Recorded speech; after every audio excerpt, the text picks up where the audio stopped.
Well, hello there, YouTube Dragon Age watchers. I appreciate you all so much for being here. Welcome to part 20. It is time for us to hopefully meet Branca soon, if she's even alive. As always, please take a second to like the stream, leave a comment, follow all the links in the description, etc., etc., and feel free to come hang out with us live on Twitch at 9:30 p.m. Pacific time, most days of the week. I want to take 1 second before I start part 20 here and just remind folks that the main point of my playthroughs is to educate. My main emphasis is on talking through my thought process as a therapist and using moments and dynamics in the game to illustrate psychological concepts, to talk about mental health, and to talk about relationships. It is not to 100% the game. It is not to make the best omniscient decisions that exist in the meta of the game that we now know 12 years after it's come out. It's none of that. I realize that I may make decisions that you don't like. That's fine. We're all welcome to have our playthroughs go the way that we want. But I just really want to reiterate that, like, I'm not playing this game to appease the masses. I'm playing this game to make the best decisions I can with the information I have and to analyze what I can along the way. So for those of you that have made it this far and that have, recognized that that's the point of this channel, I really appreciate you so much.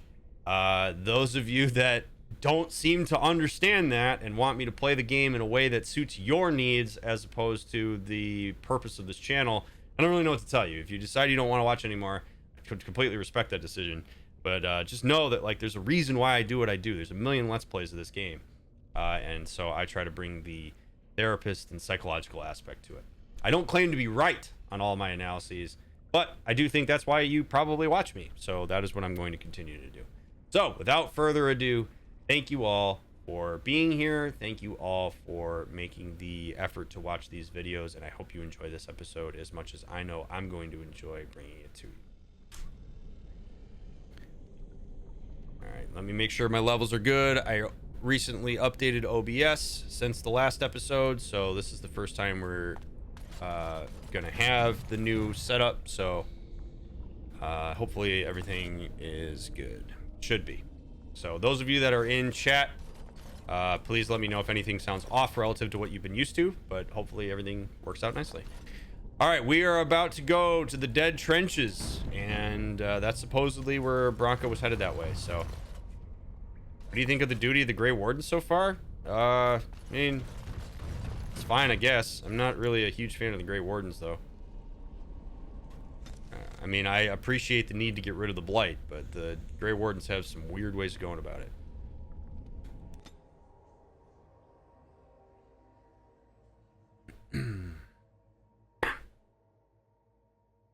All right, we're making a long-ass walk, apparently.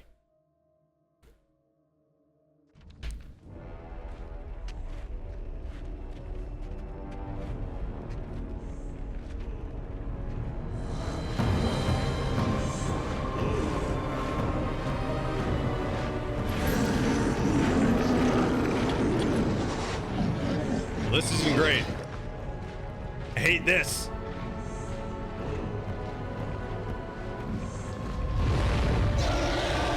It's the Archdemon. I'm guessing, probably.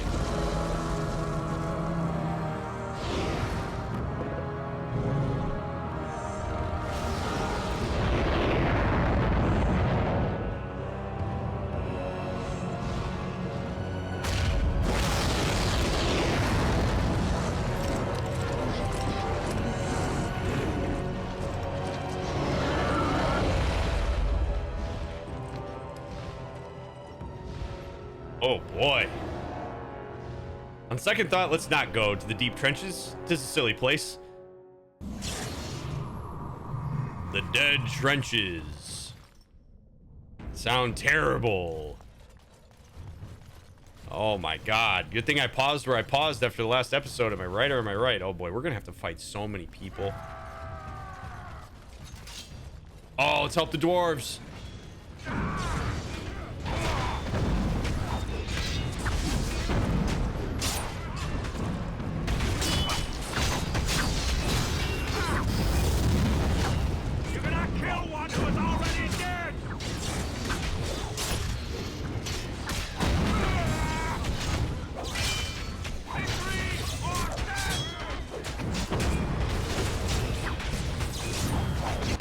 goodness. Oh my goodness. It's like the Battle of Helm's Deep, man. Holy shit.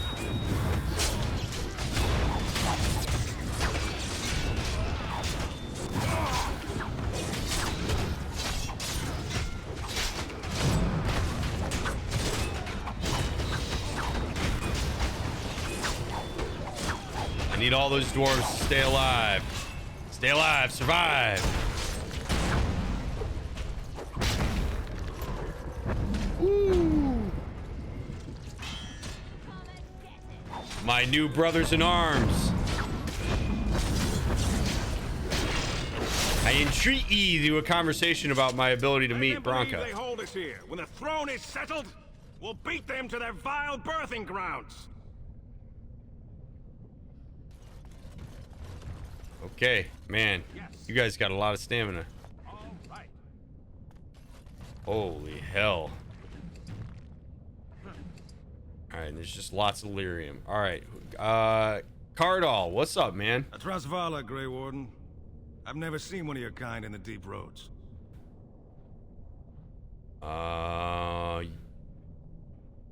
You're under attack by Darkspawn, in case you didn't know. And you know how you know I'm a Grey Warden? I recognize a fighter of Darkspawn. It marks you. It's why we in the Legion of the Dead abandon our lives so we can face them without fear. It's a sacrifice I understand Grey Wardens are familiar with. What do you want here, Warden? All right, okay. So these guys, so you can tell by the markings on his face, right? Like these are the castless dudes. These are the people that get thrown down into the deep roads to fight endless onslaughts of the blight, so that the folks back in Orzammar and the other Tigers don't have to deal with them. So they are essentially, they're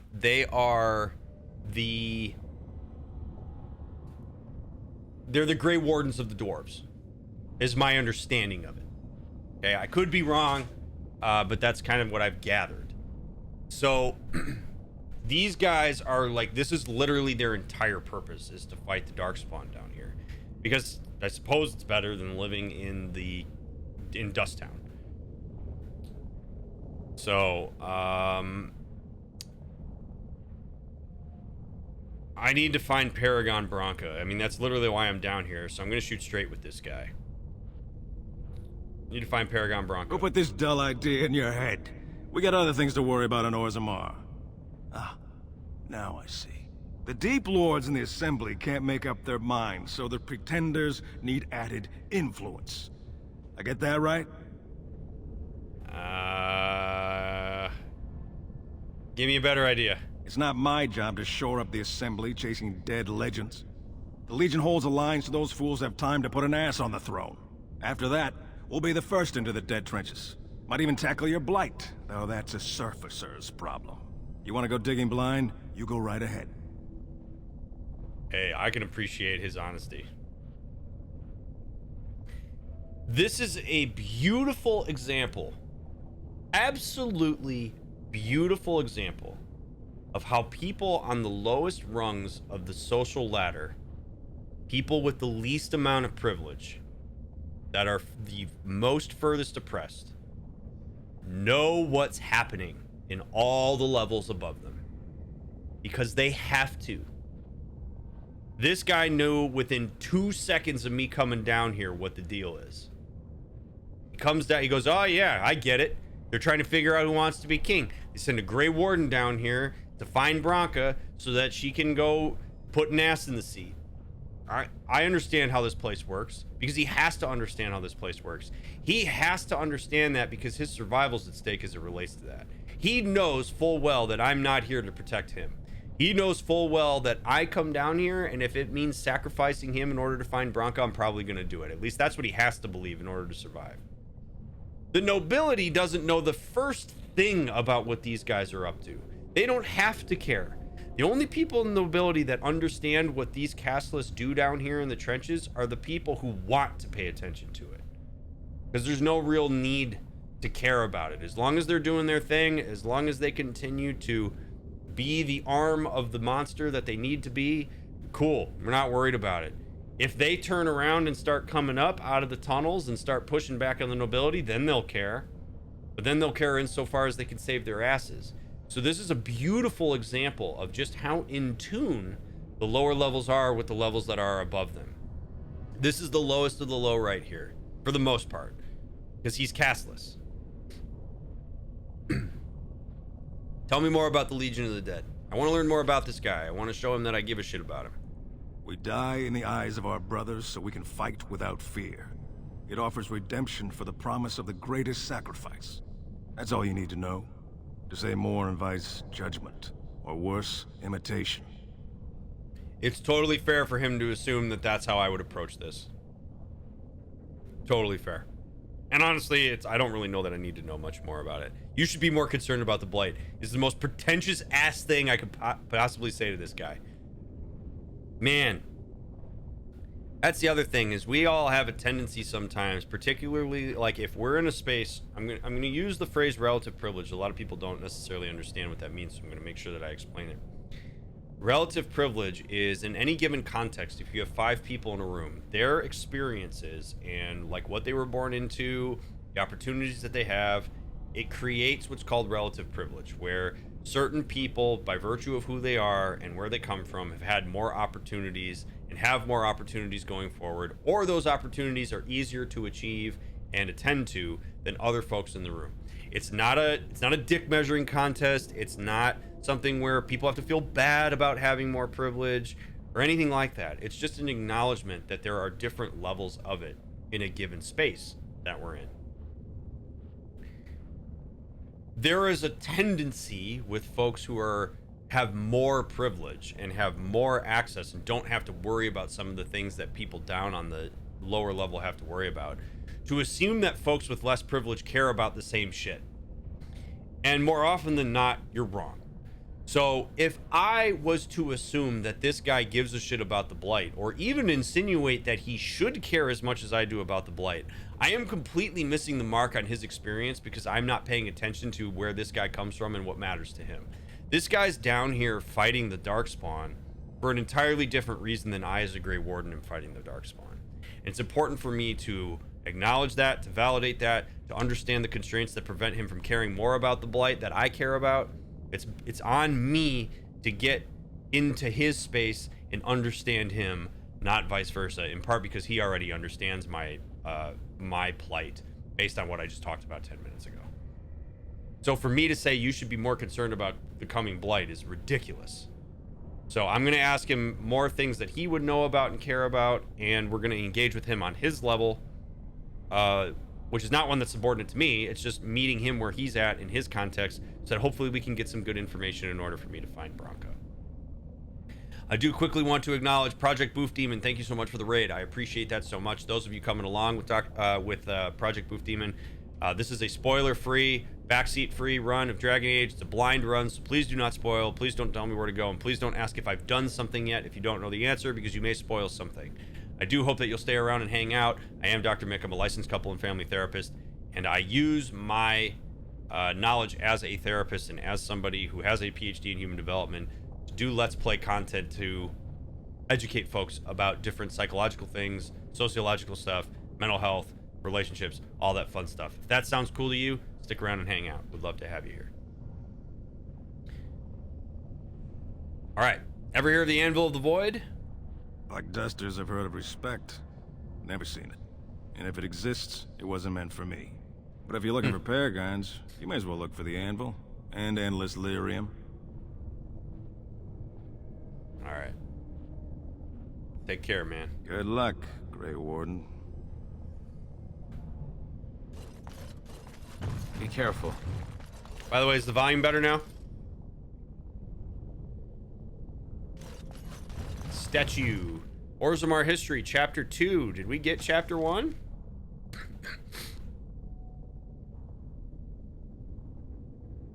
We did not. I want to get Chapter 1 before I read Chapter 2, if I can.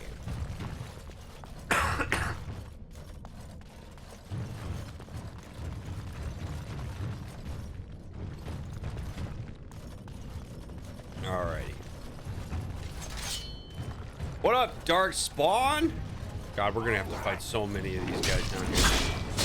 I should have saved.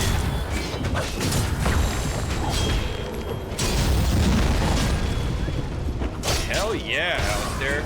Alistair's AoE attack is awesome.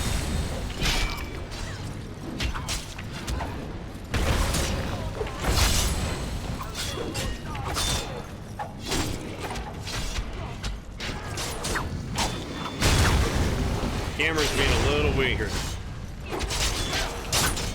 May just need to go this route for now.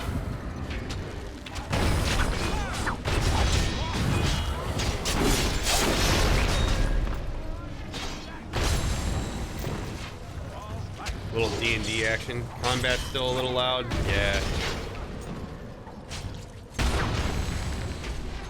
I might be able to tweak my mod that turns it down a little bit, but I'll just try to adjust it manually as best I can.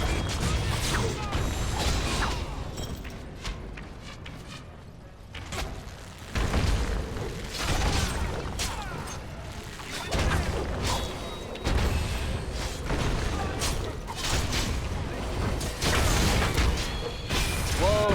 And we got shades?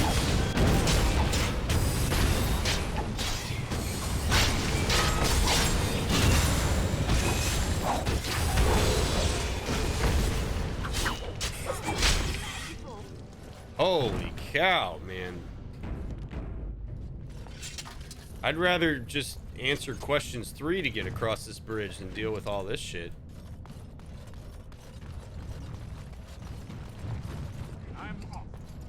All they have is lyrium. I don't even need to find endless lyrium. I just can kill endless darkspawn that apparently have lyrium on them.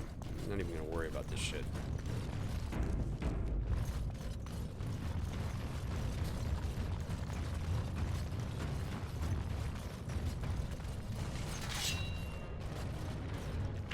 Oh, good, an ogre and like a million archers. Oh, God.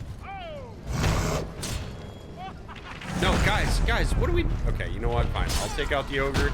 You take out the archers. Easy peasy. I'll get in my defensive stance, which hopefully will make it harder to knock me over.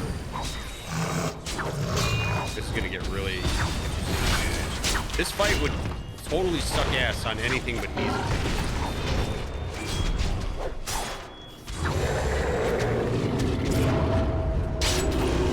Hell yeah, Liliana.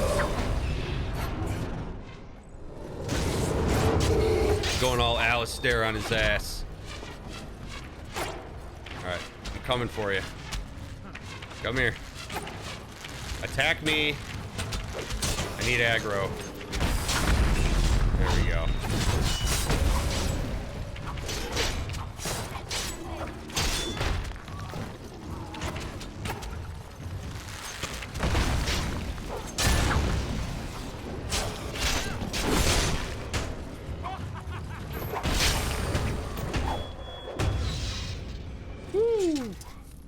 Okay. Everybody good?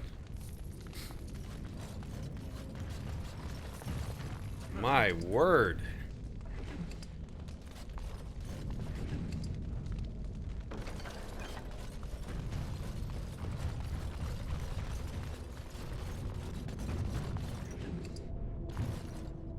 Oh. What's up, dude? Thanks for... Yeah, you're a little late to the fight, brother. A little late to the fight. That's okay, though.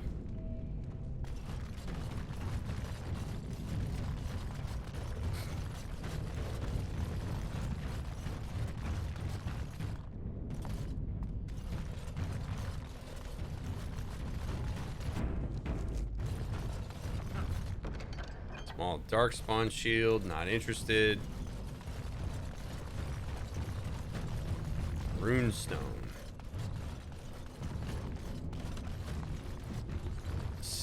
Dalata Negat. 913 Dragon. The blight is building, though it is years from being named by the surface.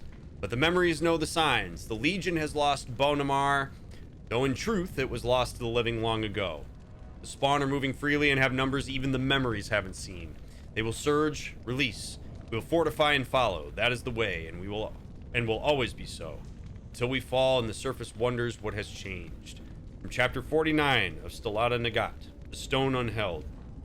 A commentary on the Roll of Years by Shaper Erden.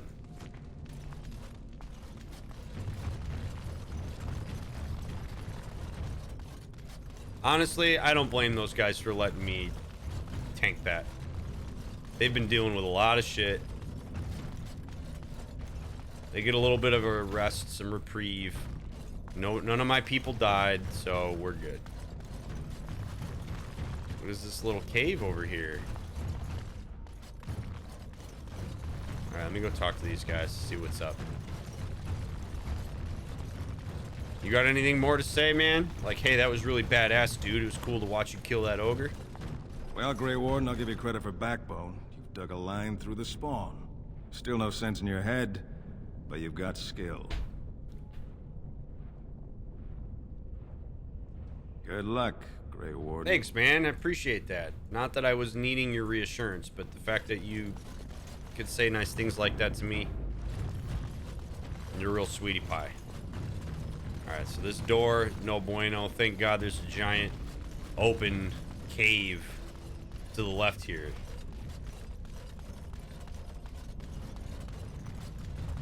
Let's go. When do you think I start yelling Branca like Luigi in Luigi's Mansion? Mario! Branca! Hey, Branca!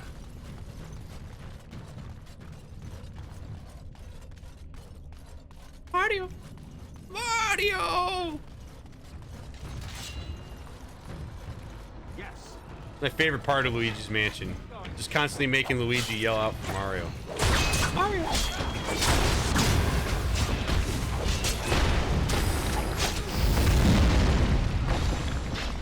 Oh, where you going, fellas? Hey! Get your ass back here. Hey! Hey! Oh boy. Oh boy.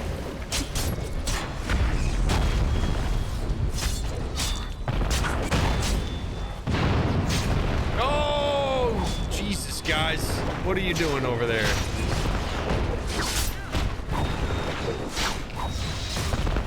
Take your eyes off the kids for 2 seconds. And they blow shit up.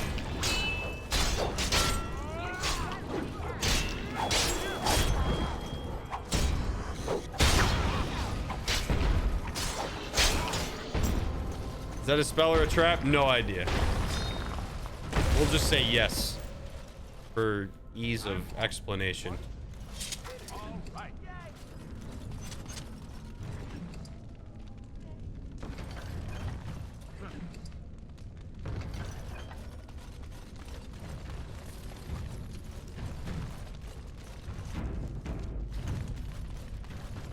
Metal door. Oh boy. We got shit behind this door, but we're going in. What up? No! Oh boy.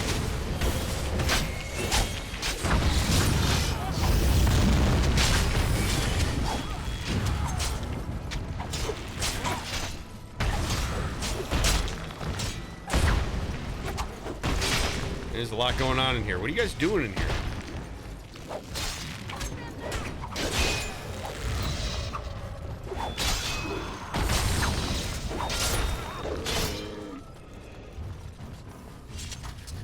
A lot of sarcophagi in here.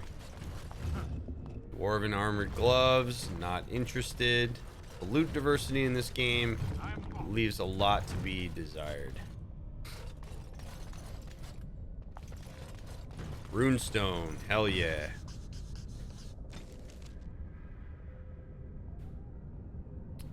or 7-0 storm. The wars continue in the depths, and the border tigers are lost. Orzammar fortifies and holds, but the lost ground is not regained and remains dead space, where darkspawn multiply.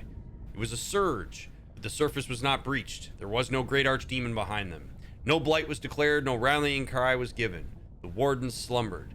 After centuries of constant skirmishes, a trend becomes clear. The first line of defense, unacknowledged for centuries, weakens. From Chapter 40 of Stellata Nagat.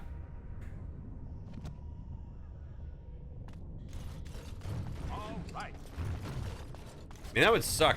It's like people are only gonna know about this shit once we fail, and then they're gonna blame us because we failed, instead of like giving them appreciation for the fact that they like literally keep them safe.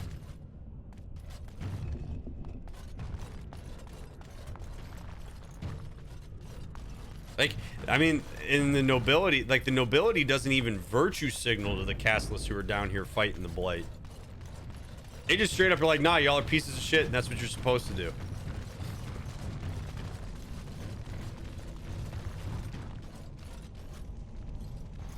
And not only are you pieces of shit, you're only pieces of shit because your family was pieces of shit. As we've defined pieces of shit. Spider alert.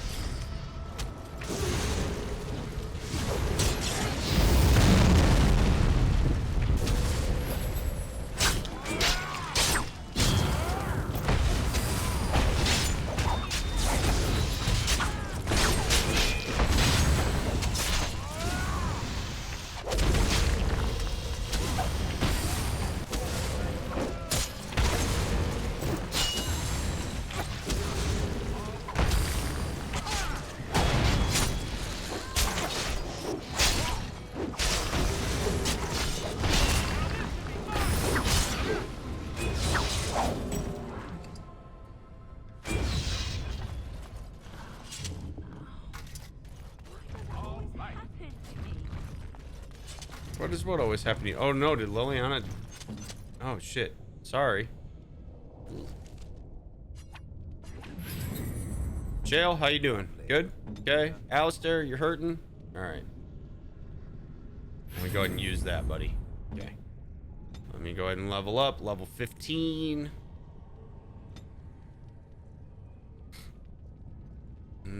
Oh, I need 26 dexterity before I use the next thing. Liliana, let's go.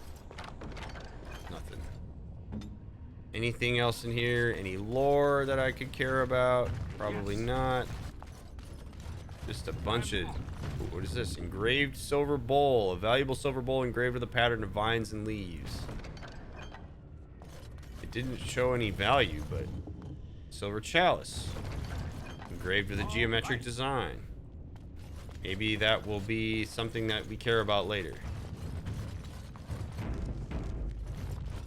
Surprising that the dwarves even want to help the surface. We have literally heard nothing about any of the races on the surface sending anyone to help the dwarves. Yeah, no, I don't think the dwarves are... they're probably not particularly interested in getting help from folks on the surface. The dwarves do not strike me as a people that... They seem to be more invested in the appearance of themselves than acknowledging the issues that they have.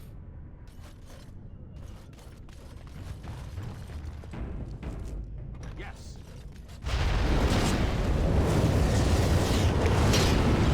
Well, all right. Just keep standing in the fire, guys.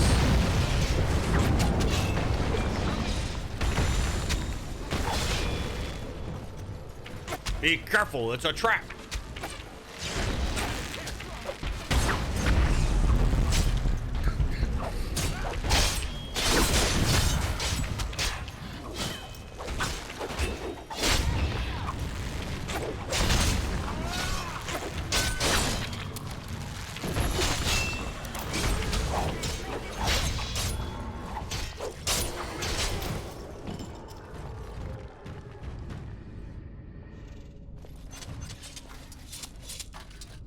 See, I think something that probably frustrates all the different groups or factions or whatever you want to call them in Ferelden about each other is I get the sense that the only time there's any intergroup mingling is when people need something.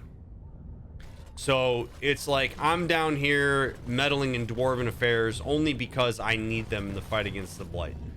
Right, that I'm not feeling particularly inclined to do much with them outside of that. There's not any curiosity for them outside of how curious I need to be in order to get my own needs met.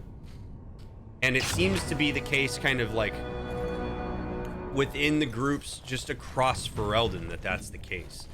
And that's not, I'm not saying that that's necessarily a like horrible, abhorrent thing. I mean, in a lot of ways, I think it's pretty like legit of how things often work. But there is something to that, right? Like, there's not a lot of genuine curiosity across groups in Ferelden. Dearest Gilly, I know things have been difficult since the censure of our house. I had hoped to bear the cost of my actions alone, but if I had a full understanding of consequences, I wouldn't have murdered above my caste in the first place. Nice self-reflection there. I did not abandon you lightly, but I knew of no other way to insulate you against my shame than by joining the Legion. It's a half measure that has earned me no right to seek your comfort, but please, I beg you for one moment of foolish optimism. There is talk of a new soldier, a noble. The things I've heard, I will not curse them by voicing them aloud, but it may be a path to respectability for my kin, for you. If there remains any official line open to our name, can you verify he is real, that House Ferald is in good stead? A letter from Myas, unsent. I'm off. Oh yeah, it's been very clear that murdering below your caste is fine. People, well, you can murder casteless with like no real consequence to you at all. It's the it's when people go up that there's real problems. But casteless, you can do whatever the hell you want to. There is no accountability there.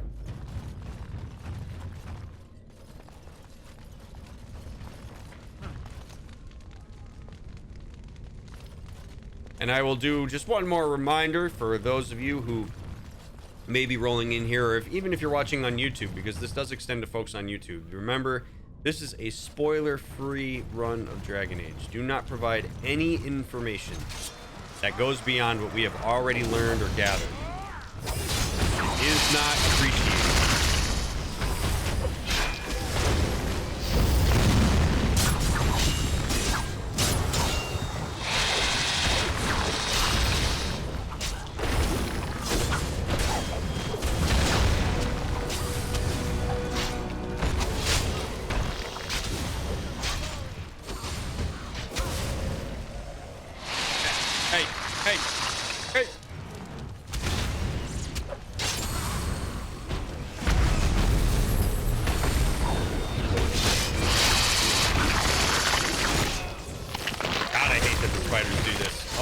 God. Ancient dark sword. Oh shit. Guys, can we take care of this spider, please?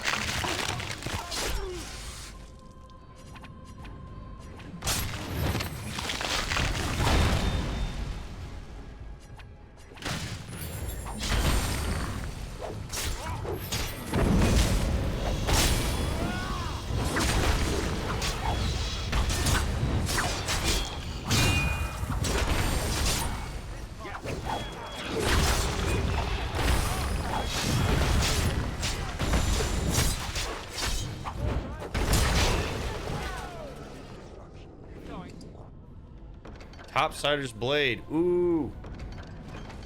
It means more, oh, quest updated.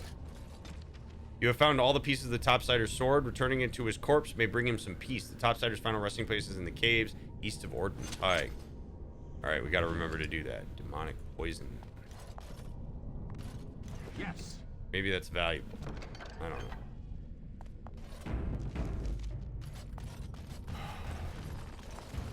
Fractured stone. I don't recall ever fighting it. That was a horrible noise.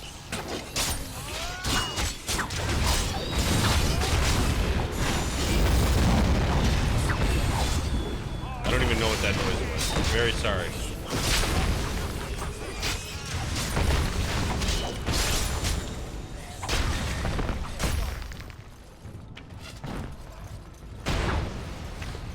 That was very loud. I'm very sorry about that. I don't even know what that was.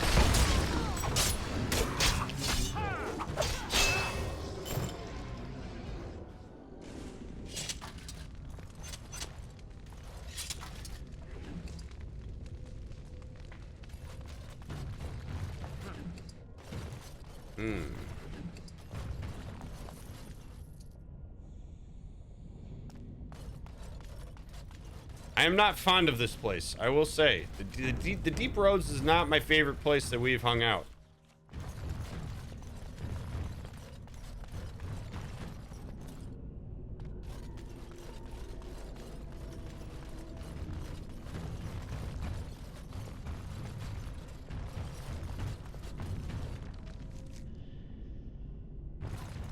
I don't like this. This feels like where I'm supposed to go. I miss the sky, right? I miss having an infinite amount of space above me. Metal kite shield. Crossbow. Not interested. So, another silver chalice. Dagger.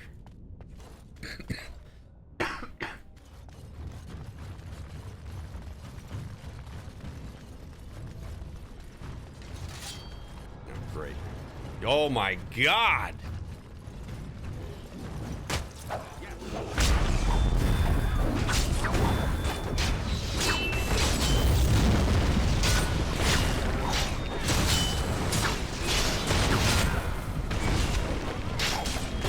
So many darkspawn, man. Holy cow. Alright, you guys take care of him. I'm gonna go get the leader. Denlock Forge Master. Spicy. Come here. You. Oh god. I'm not paying attention to Liliana.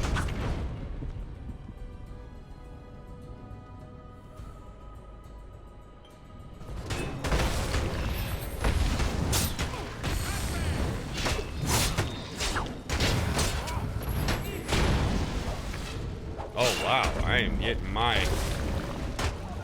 ass handed to me.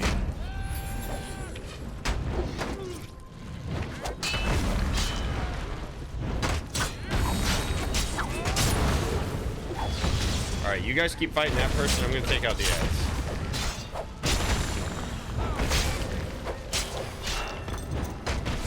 It's probably what I should have done in the first place.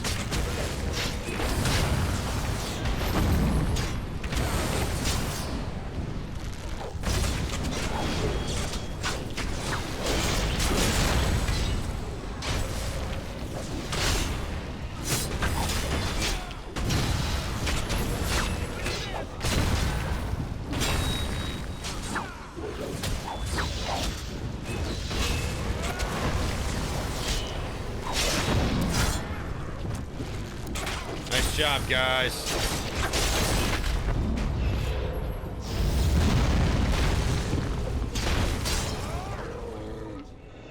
Whew. Sorry, Liliana. Sorry about that. Very sorry. So sorry. So sorry. We'll go ahead and get you fixed up here. Here we go. All right, Ryan, you can put your sword away, buddy. Okay. Well, that was fun. Didn't we enjoy that? Forge Master's Hammer, two-handed. Maybe old Sten could use that. Not that I intend to bring Sten with me, but I like the theory of him carrying that big-ass thing. Darkspawn Battle Axe, all right. Broken Crate, Darkspawn Longsword. More Fractured Rocks. Lyrium Dust.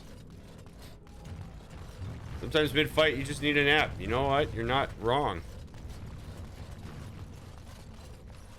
I got a neat little setup down here. Sorry, we got some good experience. I'm invigorated.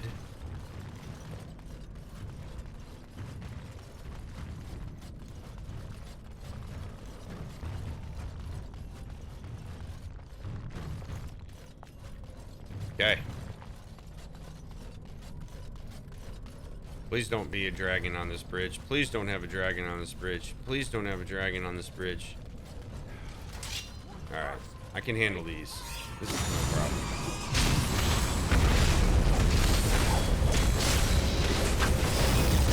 How far are you into the game? Probably like 60 hours or so?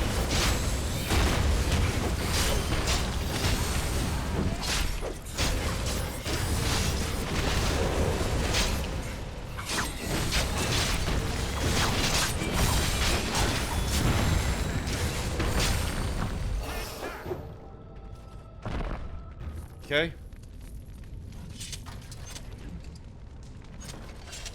Take that. Thank you.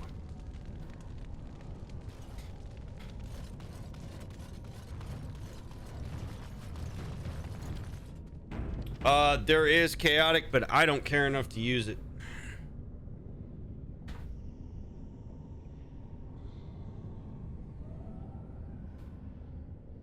I plug my keyboard in because it's flashing red because it's about to die. All right.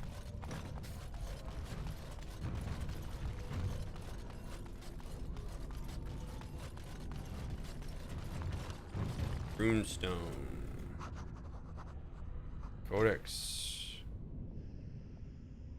512 Exalted. The surface declares the fourth blight, a number that means nothing to the stone. In the depths, the events are inverted, our blight spanning the interim years. 7 generations of shifting lines in darkness. Our ancestors are the reason the surface kingdoms don't know a darkspawn by sight, why even their eldest have never heard an accounting firsthand. They believe blights are defeated by a gathering of allies with singular focus. Eventually, they will be lost by attrition in the depths. Spawn surges and releases. We fortify and follow, although our doubts are raised. See, that's wild, man. Right? Like the dwarves deal with the blight constantly in the tunnels. Because the blight, like the darkspawn are underground. So like how unbelievably advantageous to be on the surface and to never have to worry about the darkspawn until the dwarves essentially fail you, right? And the dwarves are sitting there going like, yeah, they're like the James Franco meme where he's like, first time with the noose around his neck. They've been fighting it constantly. But that's the thing, right? Like the lack of unity, the lack of communication and clarity across contexts and cultures, it creates a lack of understanding, a lack of like resource allocation. Everybody stays in their pocket to survive. And in reality, like, if we could figure out how to work together, if we're all of Ferelden, maybe people would have more of an appreciation of what the dwarves have to offer and what they do. Maybe we could all assist each other. Perhaps we could send resources down into the mines or into the deep roads. Very hard to think that way, though. Most people get caught up in their own isolated, subjective, immediate worries, and not with the broader global issues at hand.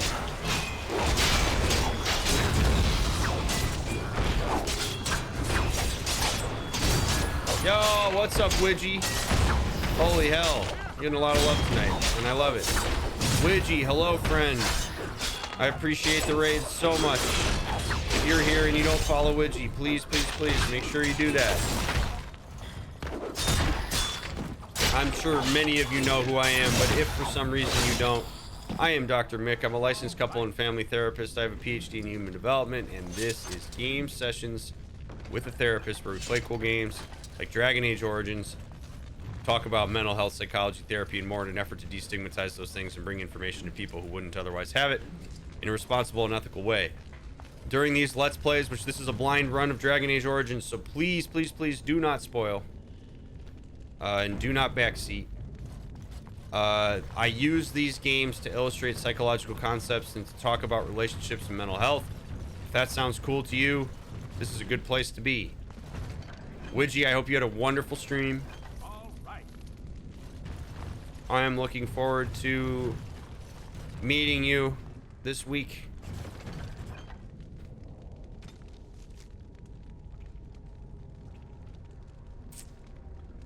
May this report find the proper eyes to affect future tactics. We found an enclave of the spawn, possibly a breeding lair, but we could make no approach.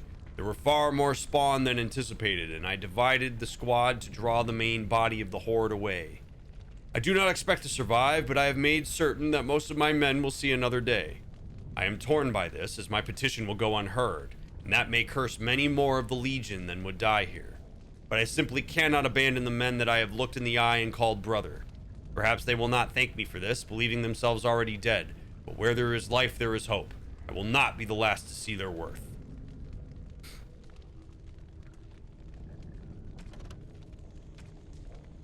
Oh, Archdemon, here we go. In darkness eternal they searched for those who had goaded them on, until at last they found their prize, their god, their betrayer, the sleeping dragon DrMick. Their taint twisted even the false god, and the whisperer awoke at last in pain and horror and led them to wreak havoc upon all the nations of the world. The first blight, their Enodes 8-7. The false dragon gods of the Tevinter Imperium lie buried deep within the earth, where they have been imprisoned since the Maker cast them down. No one knows what it is that drives the Darkspawn in their relentless search for the sleeping old gods. Perhaps it is instinct, as moths will fly into torch flames. Perhaps there is some remnant of desire for vengeance upon the ones who goaded the Magisters to assault heaven. Whatever the reason, when Darkspawn find one of these ancient dragons, it is immediately afflicted by the taint. It awakens twisted and corrupted and leads the Darkspawn in a full-scale invasion of the land, a blight. Earthamiel was once the Tevinter god of beauty. In ancient times, he was worshipped by musicians, artists, and poets. The Feast of Earthamiel was the grandest celebration of the year, an event that lasted a full 12 days. Plays and entire symphonies were written in his honor. Now he is a maddened husk of his former self, filled with nothing but a desire to destroy all life. Sounds lovely. Sounds absolutely pleasant.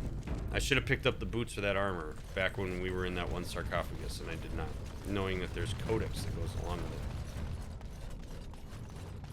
Alright, we're at some kind of altar, but there's like nobody here.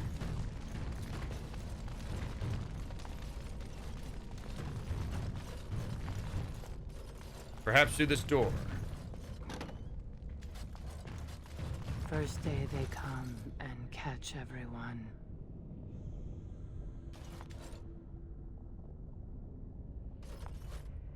Branca. Branca, is that you? Branca.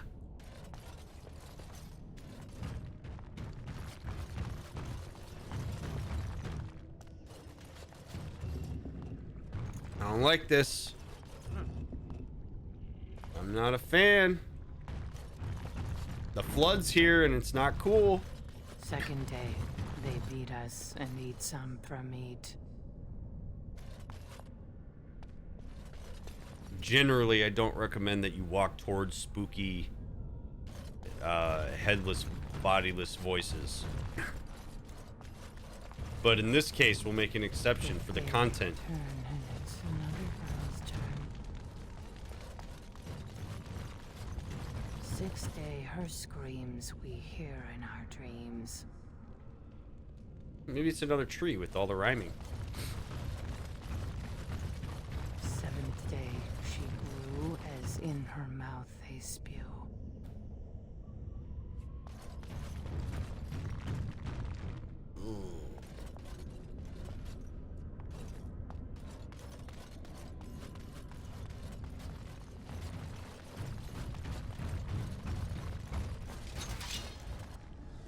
More spiders.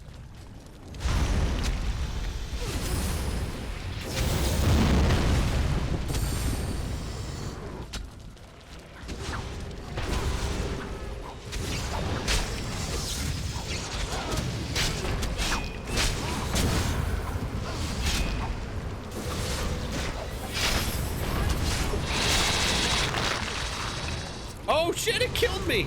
Oh damn! Shale, let's go. Beat the shit out of this guy.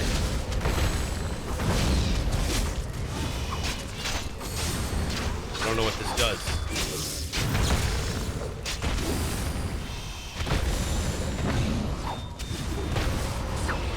Wow, we are getting our shit rocked right now. I'm gonna go ahead and enjoy this injury kit. Liliana, you want to enjoy an injury kit with me? Yeah, you do.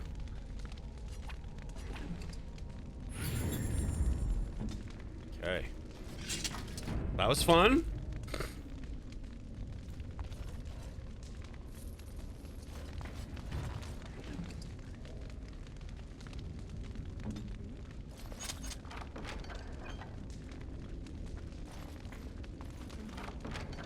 Day 7 didn't sound particularly enjoyable. Also didn't get anything out of coming over here other than like maybe a wee bit of experience. Y'all ready to learn about day 8? I'm gonna blow my nose.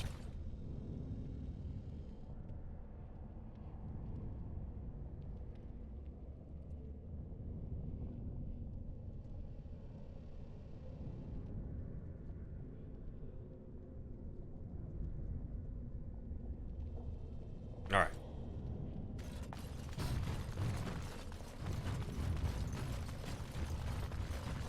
Alrighty, what have we here? 8th day we hated as she is violated.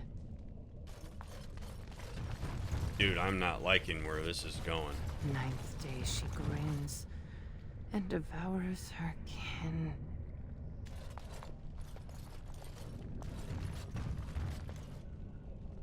Another fleshy sack. Mmm. Oh, just smell fruit in that fleshy sack. Don't know if it was worth reaching in there. Now she does feast as she's become the beast. Branca? First day they come and catch everyone.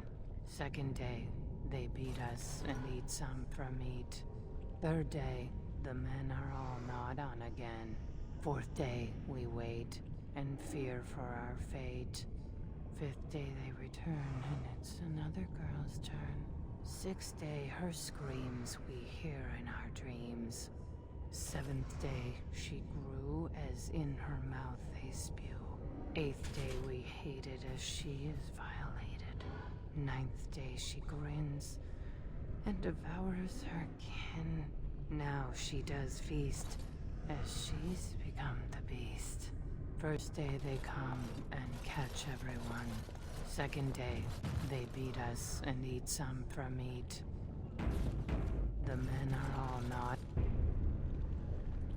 Hello. This is not Branca, apparently.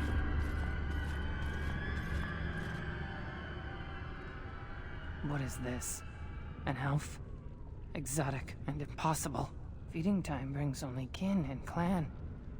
I am cruel to myself. You are a dream of strangers' faces and open doors.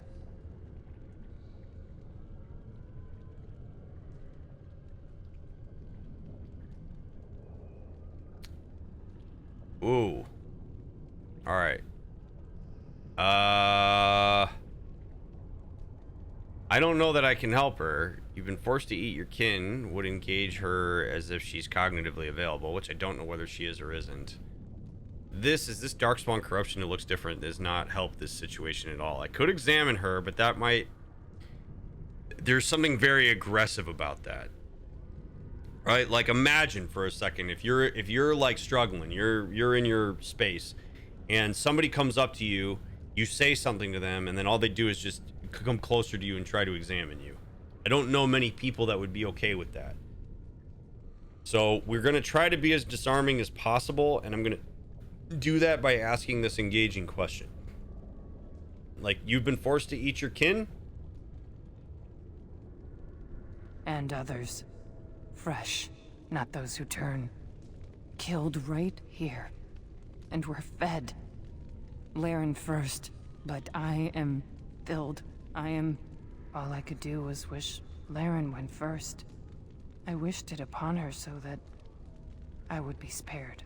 But I had to watch. I had to see the change. How do you endure that? How did Branca endure? Okay. So, I know that she's probably corrupted by darkspawn or magic or whatever. I know it's a video game. But what is happening here is not wholly undifferent. That's a weird way to put that, but it's not what's happening here is not totally different than what happens to a person if they are subjected to prolonged exposure to massive trauma, pain, loss.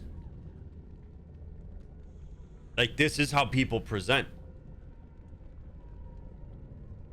When you start to see so many horrible things that your entire sense of reality is turned upside down, there is massive potential to disengage with even your own sense of self. When the brain experiences trauma, it goes through legitimate physiological change. When people experience chronic stress, there are physiological ramifications to that. It's not just about the psychological ramifications. Physiologically, things change for you. Chronic stress is terrible for folks, and trauma breeds stress. So if this woman has been consistently exposed to watching loved ones die, having to eat her own people in order to sustain herself, her entire sense of what is possible in this world is radically different, probably from how she was raised and what she learned up until the point that she had to start doing this. Is she a lost cause? No, I don't really believe that anybody's a lost cause, but in order for her to make it back to any kind of sense of lucidity that's not horribly traumatic, it would require an immense amount of deprogramming of what this prolonged exposure to trauma has done for her.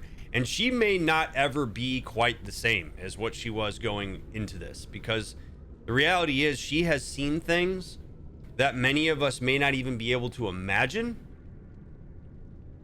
let alone actually sit with any kind of meaningful amount of time or experience.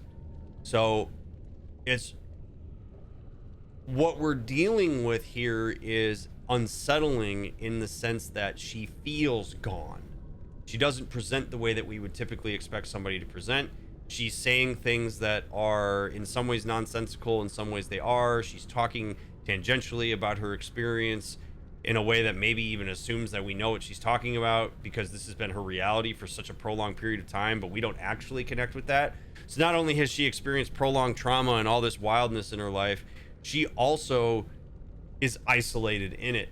And there's no possible way any of us are going to understand her. And we're going to probably, unless you're trained to interact with somebody who presents this way, you're going to probably treat her as if she's weird or off-putting. Understandably so, because you need to protect yourself. You don't know what's going to happen here.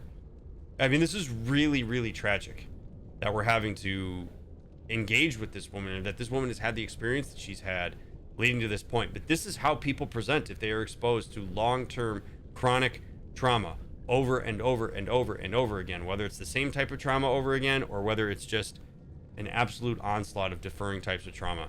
It has a physiological impact on people. And it is not as easy as just, well, let's just go back and reprocess it. Sometimes it's a lifetime's worth of work to get a small percentage back to where you were.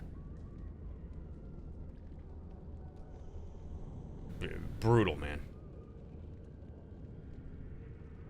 Now I'm gonna try to engage her at her level, because I think if I come in here and if I say things like Branca, I don't know what this woman is relative to Branca. I don't know if that's gonna turn her on me.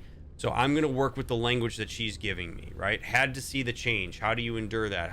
I'm pretty sure I know what she means by the change, but we're gonna ask her anyway to get her engaged with it and to feel like I'm present with her. What are they doing? What they are allowed to do. What they think they must. And Branca, her lover, and I could not turn her. Forgive her. But no, she cannot be forgiven. Not for what she did. Not for what she has become.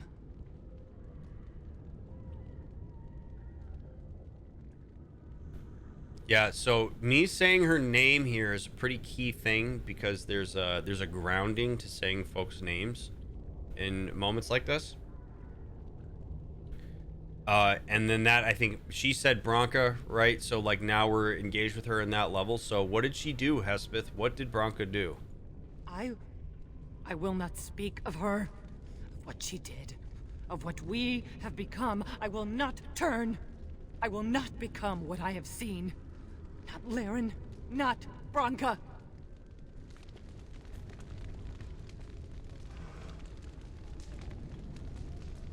Jesus. Okay, I want to know what happened here.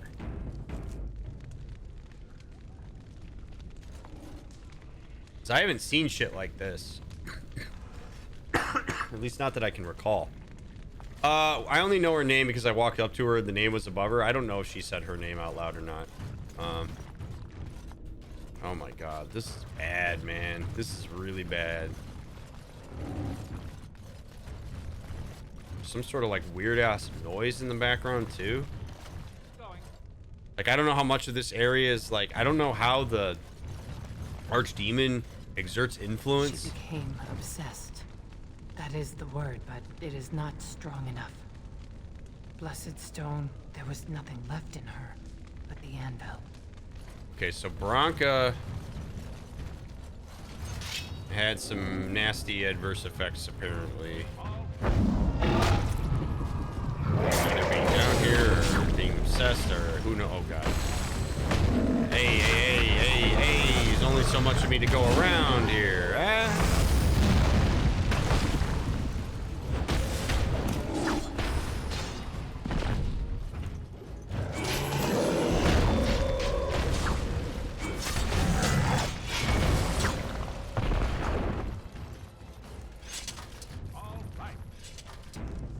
Okay. Some rubble over here.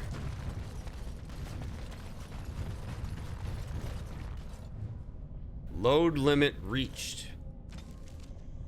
Mass will have an effect, he says. As long as it lifts us out, I figure. Should have specified within my lifetime. Gives us time to talk, he says. How's a dwarf get named Shepherd? Up your shaft. No, really, because blah, blah, blah. Axe answers, but I still hear him. Drip, ground, drip, ground. Worse than his talking. Think I'll drop out for some air. Excerpt, Dwarven verse in 1-volume selection. Load limit reached. Anonymous scratching recovered from a cage hoist, eventually.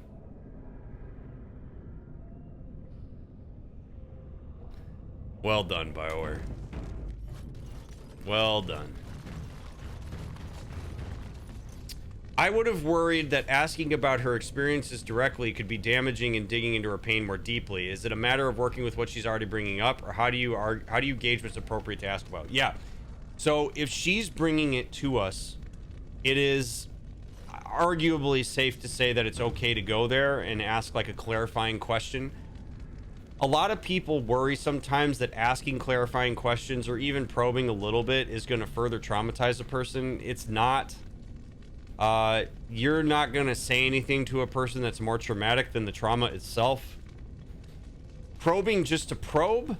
No, you don't necessarily want to do that, but engaging with her when she's saying certain things to us about her experience and things that happened and asking for clarity shows a level of presence in what she's talking about that shows that we're listening to her, that we hear what she's saying and that we're curious about it and that we're interested in it. If we were to just straight up ignore it and invalidate it when she's saying it and just like move right past it, yeah, where's Branca? That's actually likely to be worse than us saying like, okay, like what, you know, you're saying something happened, like what happened? If she says, I don't want to talk about what happened, like she did, then okay, fine. But you are generally, it's one of the things that when I worked on the crisis hotline and the suicide hotline, you say the word suicide. You ask a person, do they want to kill themselves? Asking somebody if they want to kill themselves is not going to immediately they're not going to go, oh, hadn't thought about that, crisis line worker. Thanks for putting the idea in my head. I'm going to go do that now. That's not really how it works. It's the same thing with asking people clarifying questions about stuff that they've brought to you and talked about. You can ask these questions and you're generally going to be okay. It's when you start probing for the sake of probing, invalidating, you start making judgments instead of listening to what people are saying, that kind of thing. If you're trying to get a reaction out of somebody by asking stuff like that, that's the line. You don't want to go there. But genuine curiosity off of topics that somebody has brought up to the by themselves, you can generally assume that there's consent to talk about it when people bring stuff up in conversation because they brought it up to you. And if they have a line, it's on them to tell you what it is.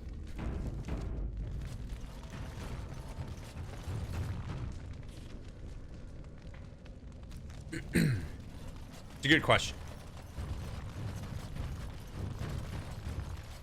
I don't know anything about what happened with Branca, so I mean, we're gonna learn more, I'm assuming. I don't even know if she's alive. Like, we're talking about Branca, or like that woman. We tried to escape, but they found us. They took us all, turned us. Oh boy. I wonder if the Darkspawn are more methodical than we even give them credit for. Hey, it's the ghosty guys that fought us. How long do you think it's been since anyone has walked in these halls? I don't know, Alistair. Probably a long time.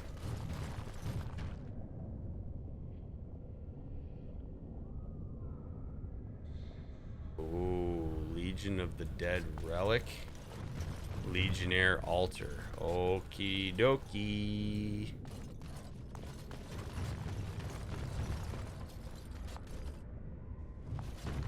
The Gang Shade. I don't know how to say that word. The stone has a will that surrounds and directs. She guides even when we are willfully blind to her influence. But she is not pure. The stone bears a corruption as old as balance. For the dwarves to prosper, the gang, the waste and unstable rock, must be cut away. But like the stone, the gang also has an influence. Each of us must face this, must carve the worst of ourselves away. But the Legion of the Dead bears a unique responsibility. Only the fully adorned of the Legion can face the gang, can cut into the darkness that afflicts the raw stone. She encircles us, and we must protect her here where the darkness meets light. The Legion of the Dead inscription updated. Okay.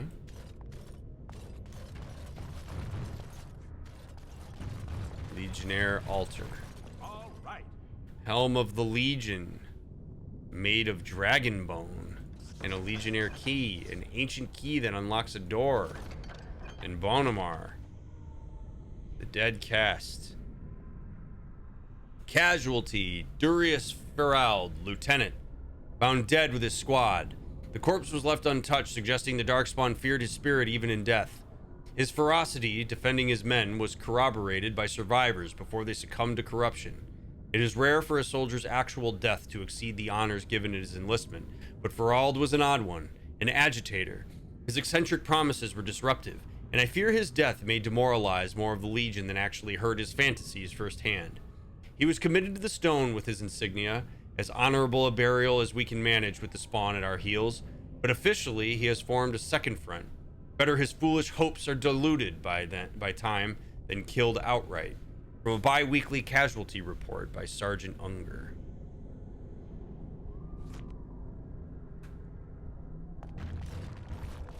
Alright, so Legion of the Dead Relic. Oh, fellas! Whoa, hey, hey! Is it because I took your stuff?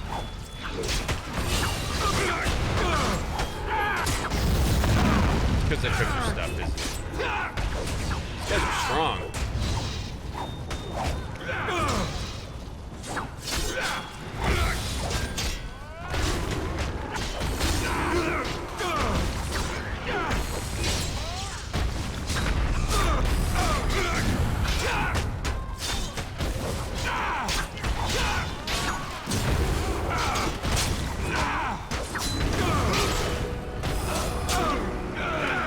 Look at all this leveling up everybody's doing. I like that. I like seeing that. Shale, looking good, friend. Anything that we can... Bravery. The warrior's unwavering courage grants bonuses to damage.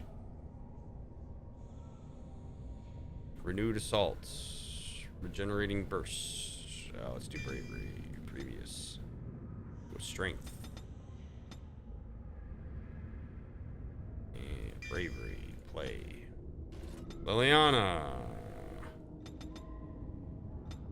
Cunning. Song of Courage.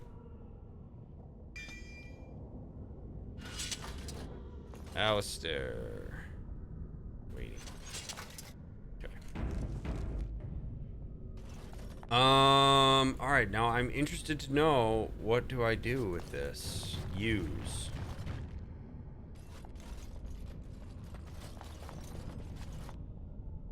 I'm off. Don't tell me I need to have this guy's entire armor set and that I really did mess up by not getting the entire armor set.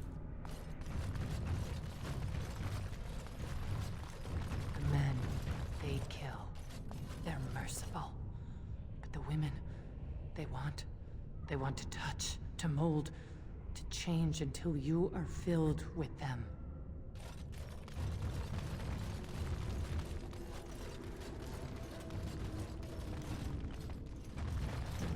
Oh, no. Okay, so that key's gonna unlock that door. But wait a second. What is that? What is that altar? I need to know.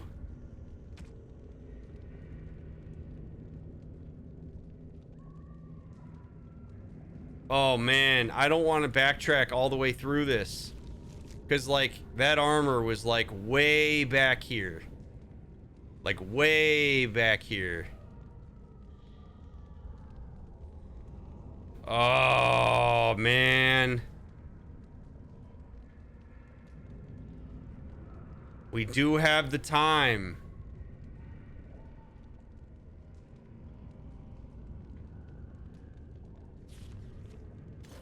All right, we're going. We're going. I can't. Oh, man. I wish there was a fast travel or a mount or something.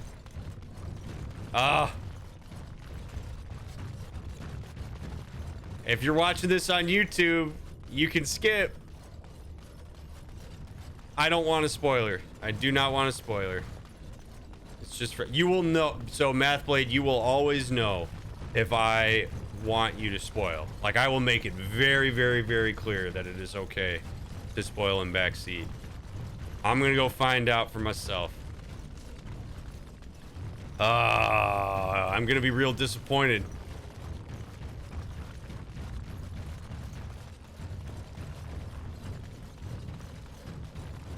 It was in one of the sarcophaguses, like, way back in the beginning. And I remember I saw it, and I was like, maybe. But then I didn't grab it. And then I got a codex. So we're gonna be okay. A Bronto would be dope. So how's it going, friends? YouTube gets to skip ahead. But no, I'm gonna use this run back as a chance to say I really, really, really appreciate y'all being here. Thank you for supporting my playthroughs. Thanks for making the effort to either be here live if you're here on Twitch, or if you are watching this VOD on YouTube. Thank you as well. I am really grateful to have your support in this run. If you are backtracking with me right now, I am so sorry about that noise. Holy shit, man. I don't know what that is. It's terrible, though.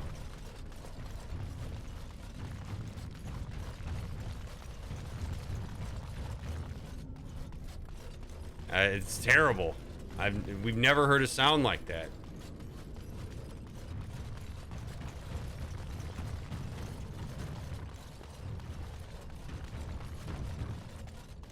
I'm pretty sure it was back here. You have to go back and get... No. I'm not going back to get Ogren. I'm going back to get, Boots. I haven't brought Ogren along. I can only imagine how he must feel about that.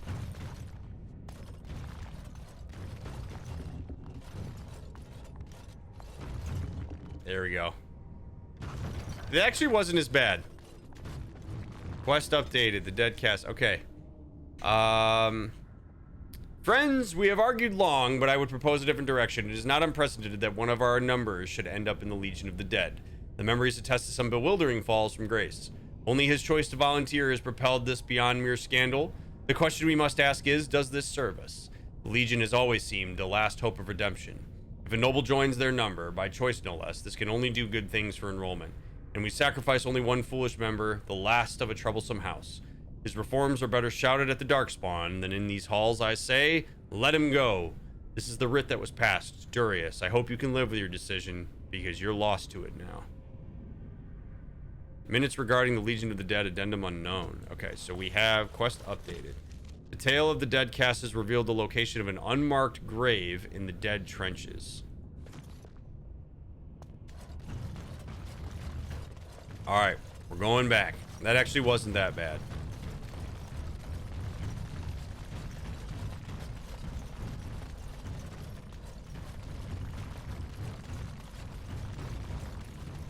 I am going to turn the volume down just in case when we walk through that area it makes that noise again. So here's hoping that it doesn't, but I'll try to spare you all this time. Because that is a terribly horrible, no good, very bad noise.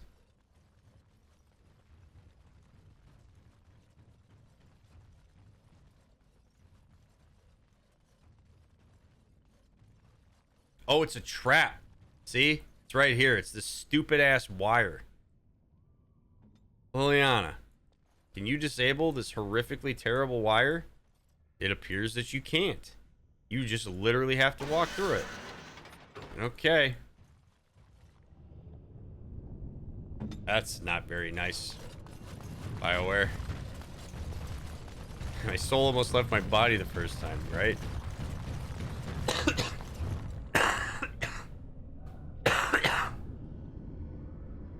Yikes.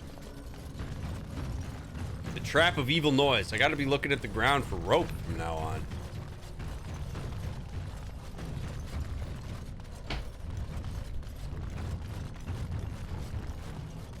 Walking through the deep trenches. Walking over lava. I thought this was Oblivion. It's got Oblivion vibes to it. Came out within a couple years, I think, of Oblivion coming out, and it was originally an Xbox 360 game, so.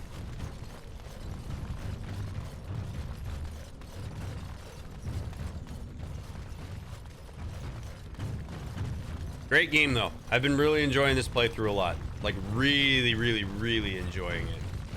It's been an absolute blast to play all of this. There's just so much complexity and gray areas and darkness, and I just really think BioWare nailed it with this game.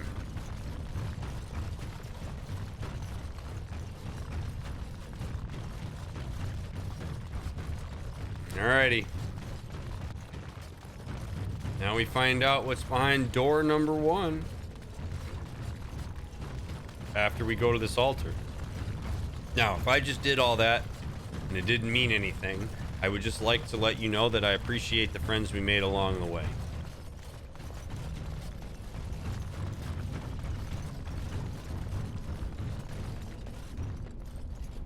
Yes.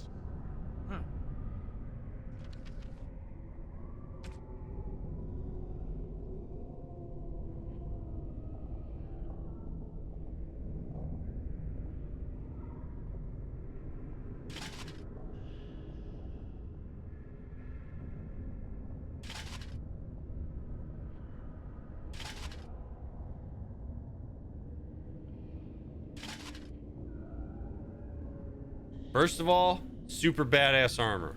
Just saying. Hell yes. Let's go.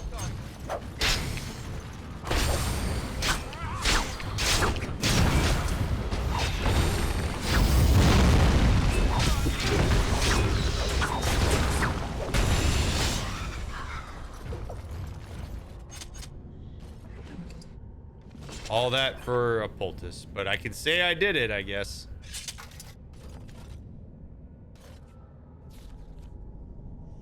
Got it. And now, man, this helmet's cool as hell.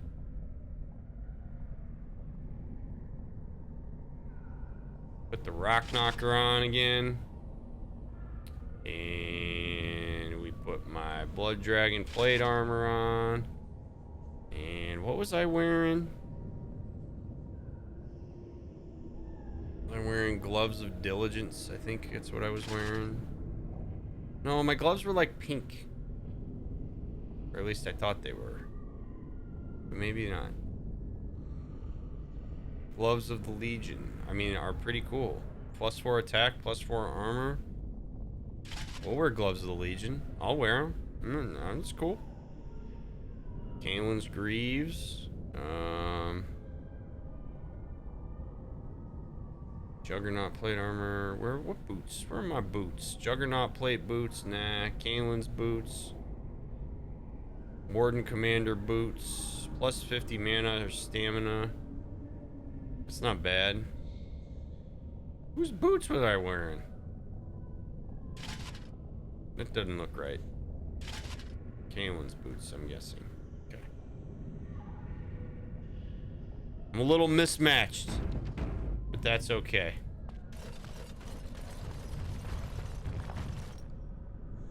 Yeah, apparently that's it.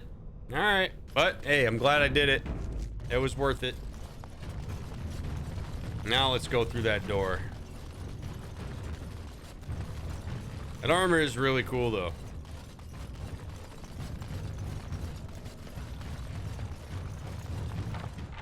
You used a key. Sure did. Ooh, another fleshy sack. Let's go. I'm off. They made her eat the others, our friends. She tore off her husband's face and drank his blood. That is traumatic shit, man. The Darkspawn not only terrorize, like, people, they literally terrorize people via, like, making them do traumatic shit.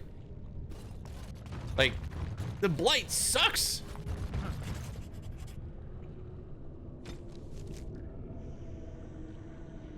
Oh, man. All right, 310 towers. They name it a Blight. The third by their reckoning. It was just the flight to our ancestors, continued even though it shifts setting. The hordes that press their borders surge and release, spilling across the surface. They fortify and follow. It was not their way to the enemy rest. 325 towers. The surface kingdoms declare victory. The horde is crushed, the push halted, and celebrations begin as humans thank the skies and their maker. Beneath their gaze and their feet, the Darkspawn retreat into the steppes of our tides. New front lines are drawn across old. They settle into breed, and memories say, as happened twice before, and likely in the darkness before that. Everybody's celebrating. The dwarves are like, oh god.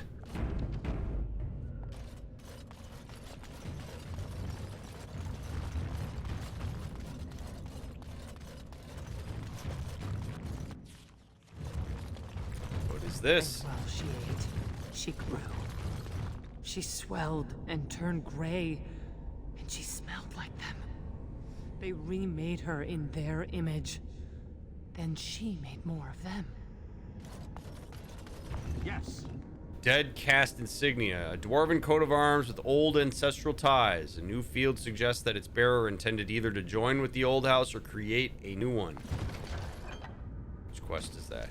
If proven, the lineage of the dead cast house symbol could lead to the Legion of the Dead being considered as a form of noble house in its own right. Hell yeah. It must be entered into the memories of the Shapered if the validity of the claim is to be tested. Well, that would be badass.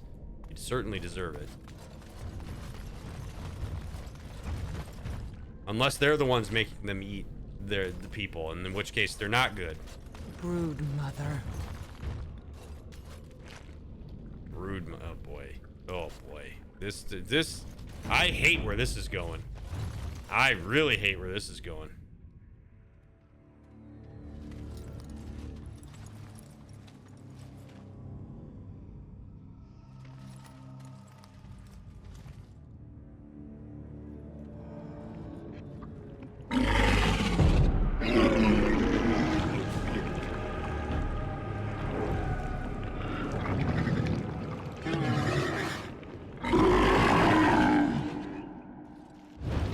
Hi there. Well, hello. Aren't you fun? Oh God!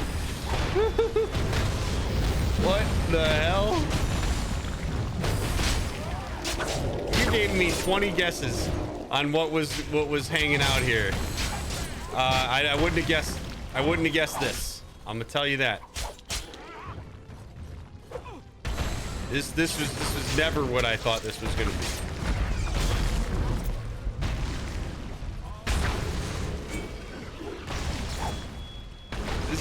This is terrible. Come on, let's attack, friends. Come on.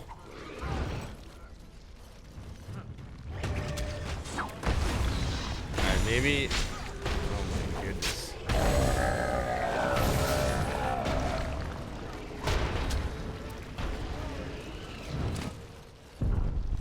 Oh, those are just the, okay. So I guess we just keep attacking, and it's just gonna keep tanking. Okay. Okie dokie. She's not okay. Bye, Liliana. Alistair, go ahead and drink that when you get up, buddy. Okay. Oh, and there's dark spawn on top of this too? Holy shit. Oh my god. Okay. Cool. Okay. Good. Yeah, good. Nice. Jail. Jail. Oh man.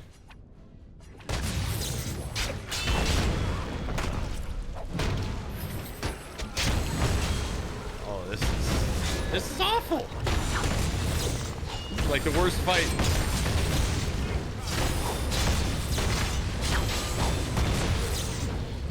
Oh my god, chill. Oh god.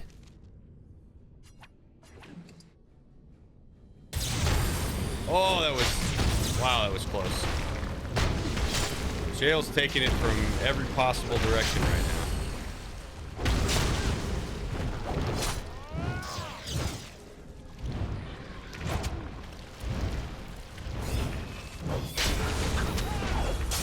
What an outrageous fight!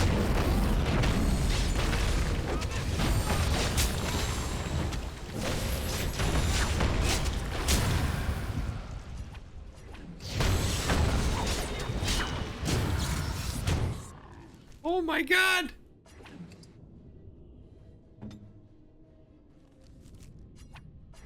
This is all I got.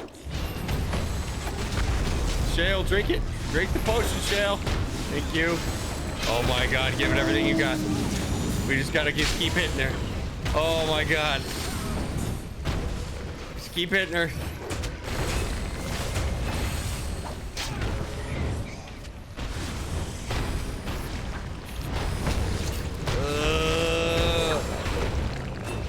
Thank you.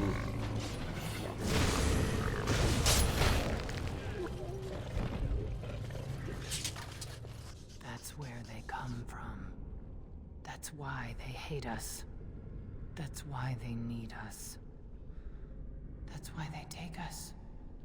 That's why they feed us. But the true abomination is not that it occurred, but that it was allowed. Branca, my love. The stone has punished me, dream friend. I am dying of something worse than death. Betrayal.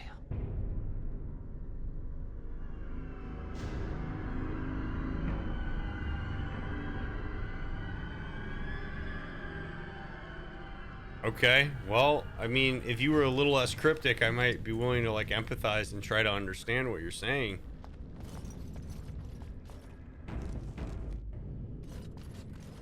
All right. Okay, well, I get 2 poultices back. The rock... Wait a minute. What?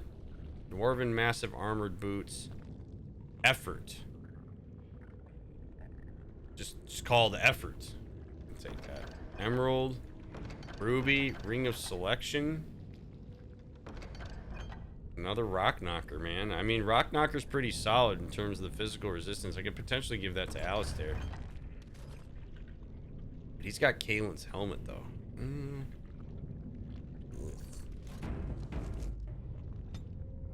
Alright, cunning 25 means that I can finally do... Or no, dexterity. Sorry, not cunning. What am I doing? Dexterity 26. Okay, which will be that. And then in the meantime, I'm gonna do... I don't go dual weapon, so...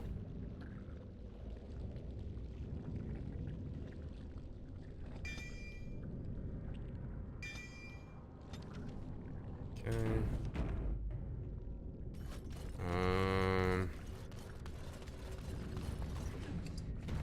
Okay, well that fight was not great. I mean, at least old Broodie's dead.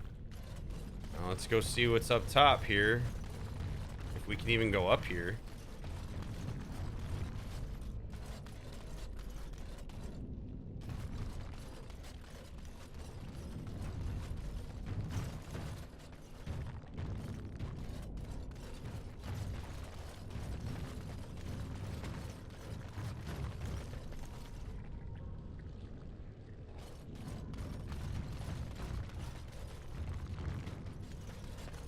The hell? How did she get up there?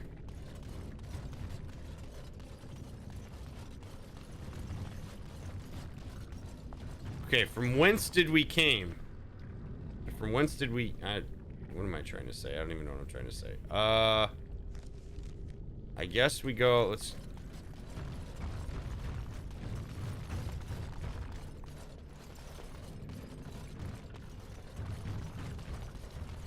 We came from over here.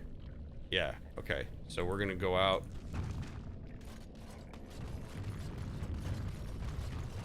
Use dwarven napalm. Yeah, right? Okay, Anvil of the Void. That was fun. It was good. And glad we all did that together. Let's get that anvil. Hopefully Branca is worth our while. Should probably select it so we can go there. My lord. The Anvil of the Void is near. I can feel it. Can you? Ooh.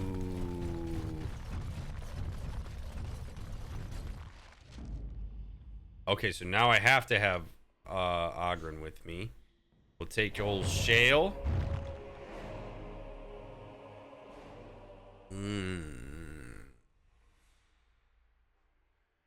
Alistair or Liliana? I am inclined to take Liliana. She tends to be a little bit more diplomatic in this. Indeed. I feel more comfortable bringing her with me on this than I do Alistair.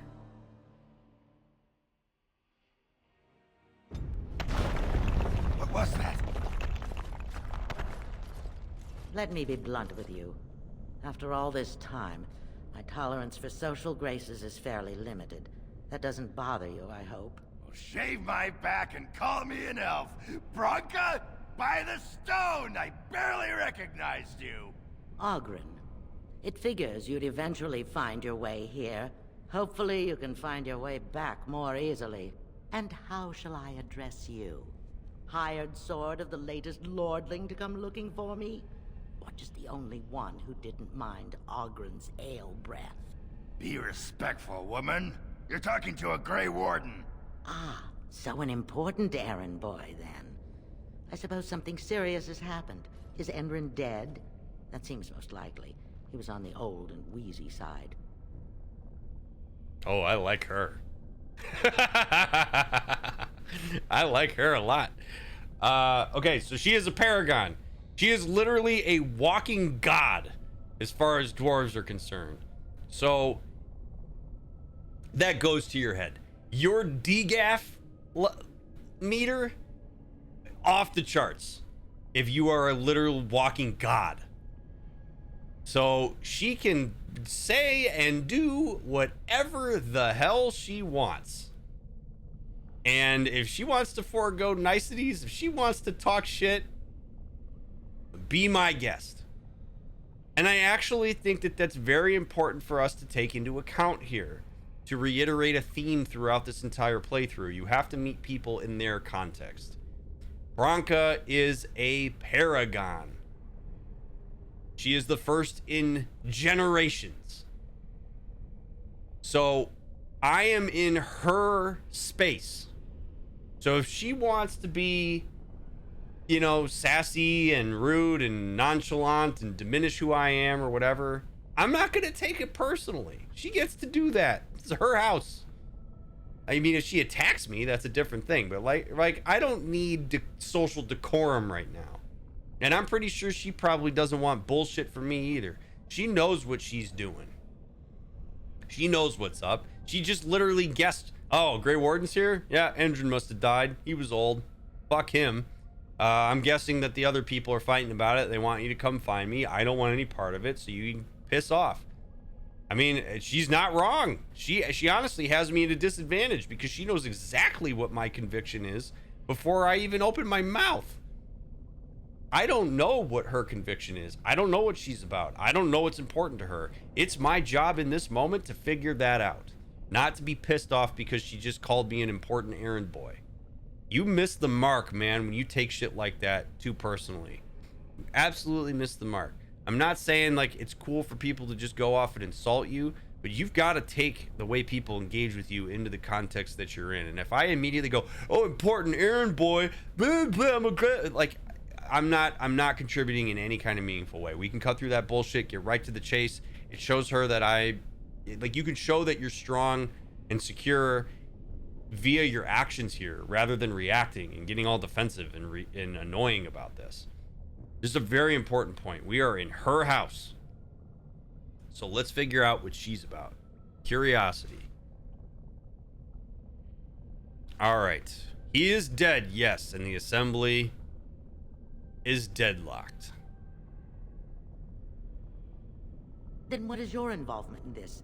Why would a surfacer be interested in dwarven politics? You must have a patron. A highly placed patron. And they must want something in particular. Now, what might that be? I don't care if the Assembly puts a drunken monkey on the throne. Because our protector, our great invention, the thing that once made our armies the envy of the world, is lost to the very dark spawn it should be fighting. The Anvil of the Void. The means by which the ancients forged their army of golems and held off the first archdemon ever to rise. It's here, so close I can taste it. Shale can taste it too. Also, I don't give a shit about dwarven politics either. I'm trying to fight the blight just like you are. But see, that's the thing. You let her talk. You just give her some facts. I don't have to spin this and advocate for Balin in any way, shape, or form, because I didn't say that I would. Now we know what she's about. She wants to find the anvil. She stated the importance of it. People give you information if you let them talk, right? So I can say, hey, sounds like you could use some help. I got to align with her. I don't get, she of course she doesn't care about dwarven politics. I wouldn't expect her to care about dwarven politics. Sounds like you could use some help. And you assume after all my efforts, you'll be able to waltz in and seize the anvil without a hitch? I didn't say that. Arrogant. The anvil lies on the other side of a gauntlet of traps designed by Caradin himself. My people and I have given body and soul to unlocking its secrets. This is what's important. This has lasting meaning. If I succeed, the dwarven people benefit. Kings, politics, all that is transitory. I've given up everything and would sacrifice anything to get the Anvil of the Void. Interesting. Now, this would be a very easy place for me to potentially place judgment on her, because I could be like, well, that sounds kind of dumb, but I don't know anything about this. If it's important to her, and she's as important to the dwarves as she seems to be, I don't really have much reason to just, like, fight against her right now. She has all the leverage here, and she knows it. Her assumptions about me make complete sense. And so I really I think that the important thing for me to talk about as it relates to Branca right now is how just deeply important it is to depersonalize the first engagements you have with people that you have never met before. I am sure that because the dwarves have shown us to give a lot of care and mind to political shit, I have no doubt that I am not the first person to come down here and try to use her status as a paragon for something that she believes is totally stupid. In this case, politics. I have no doubt I'm the first person. So when I show up here, I know what I'm all about. I know what I'm coming here with, but she doesn't know any of it until she gets to know it, and until I show her that I'm not what she thinks I am. In the same way that I may have some assumptions about her by virtue of being a paragon and what other people told me prior to meeting her. So if I personalize everything she just said to me, by calling me, arrogant, and, you think you can just waltz in here and do this or whatever. I'm sure so many people preceding this moment have done that. Now, could I look at her and say, how disrespectful, you don't know me? I could do that, but it doesn't add anything. because that's the whole point. She doesn't know me, so she has to make certain assumptions about me as a way to protect herself from what I could be. The way that you show her that I'm not some arrogant asshole who thinks he can waltz his way in and find this thing is to act in accordance with teamwork and saying, you're right. That's not what I'm coming in here about. In fact, I'd be curious to learn more about what you're struggling with, because this seems to be very important to you. And if there are ways that I can help, I am invested in hearing the ways that you think I could support you in finding it. I didn't come down here to thrust my own assumptions on you about how we can find it. That interaction, communication, action, those are the ways that I show myself to be more useful to her and more of an ally to her than me just getting all up in her face about the fact that she just disrespected me.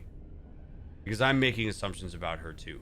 The point of this is that you should be really mindful when you meet new people that they are going to use their own projections to fill the gaps in what they don't understand about you. You're going to do the exact same thing to people. We all do it. If you take that personally and then forego your duty as a person to engage with somebody out of curiosity and respect and good faith, then you have completely missed the mark. And this is where sometimes people get fired up and reactive immediately in interactions where they really could have been constructive because we take them so personally. Show people that you're not what they think you are. I understand that in some contexts there are power dynamics at play, but I'm talking about on a mostly level playing field where both people are operating in good faith. Try not to get too lost in your projections. It's only going to get you into either a self-fulfilling prophecy or interactional trouble.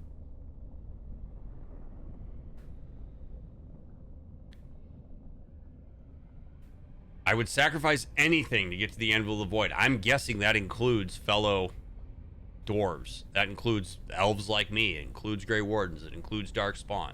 She's on a mission. I don't know if that's important or not, but I don't know that it's impossible, right? You're obsessed. That must be why Cardin sealed it away. Does this include Hespeth and the others of your house? Like, none of these are particularly good, but this is at least a clarifying question. These two are loaded with judgment. You're obsessed. That might be why Carradine sealed it away. That's an adversarial position for me to take. Why chase the impossible when your people need you now? This is going to fall on deaf ears. This is me coming in here thinking that what I have to say is more important than what she has to say. These two options suck. So we're just going to ask a clarifying question. Does that include Hespeth and the others of your house? Enough questions. Oh. If you wish me to get involved with this imbecilic election, I must first have the anvil. There's only one way out, Warden. Forward.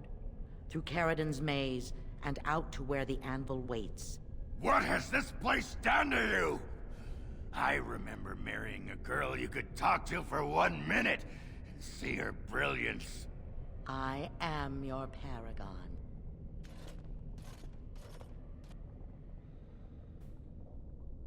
Yeah, I mean, Oghren.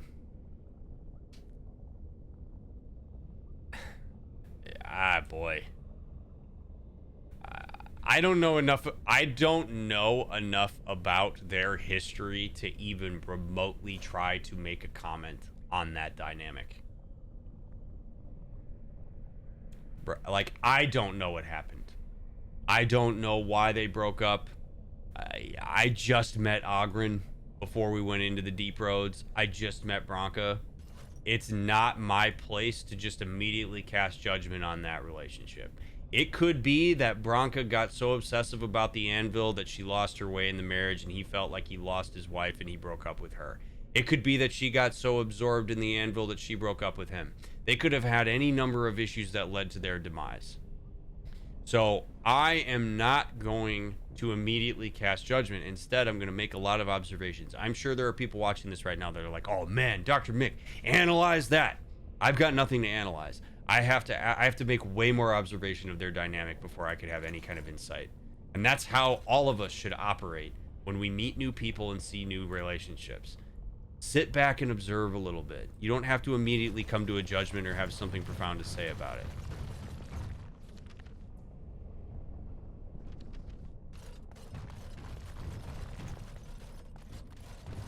Right, like Elspeth was maybe Branca's lover. Maybe Branca broke up with Oghren because of who knows? I have no idea I don't know anything about what happened down here, and the only position I need to take is one of curiosity. Dwarf corpse. All right, so we got dead dwarves hanging out here. There's no way to break through except by trial and error. I sent them in. They were all mine, pledged to be my house, and they didn't want to help. They tried to leave me, even my Hespeth.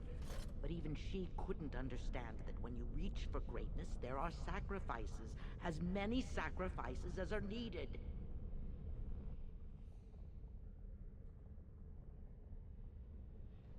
Well,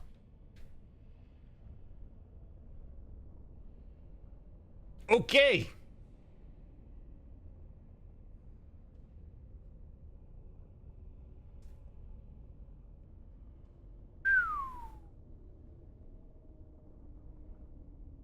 Oh man, oh man. So okay, so Branca is so obsessed with this anvil and solving this that she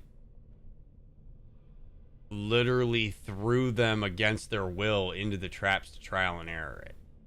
Now, I think we probably all agree that is reprehensible. That is terrible. It's awful. Okay? Cool.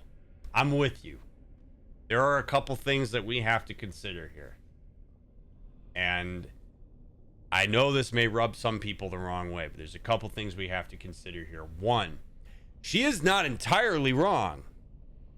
Trial and error is a way to figure this out. And throwing dwarves at it, I'm sure that she has found some success in throwing dwarves that way. Does that make it right? No. It does. The end does not justify the means. I'm just saying that, like, she's not entirely wrong that throwing dwarves against their will at this is a decent way to figure out some of the traps. Problem is, yeah, it's essentially unethical research. You could certainly put it that way. There is a power dynamic with Branca and the dwarves that she used to her own personal advantage. And if she truly, deep down, believes that the anvil is the way that she can save generations of dwarves, then she essentially made a proposal to herself to leverage all of the power and goodwill that she has as a paragon, a person that people are going to follow blindly into the dark, to get people to sacrifice themselves against their will in order to achieve that thing that potentially can save the dwarves for generations. So she's saying, I am willing to sacrifice people now if it means that we get this thing and figure it out. Now, why am I bringing this up? Branca has already made a decision in her mind. See, commitment is a very powerful thing in two directions. When people commit to an idea and they decide that that is what they believe, that there is no anything that is going to dissuade them off of what that idea is, that is one of the most powerful things in the human mind. That gets people to compromise any kind of value set they ever had.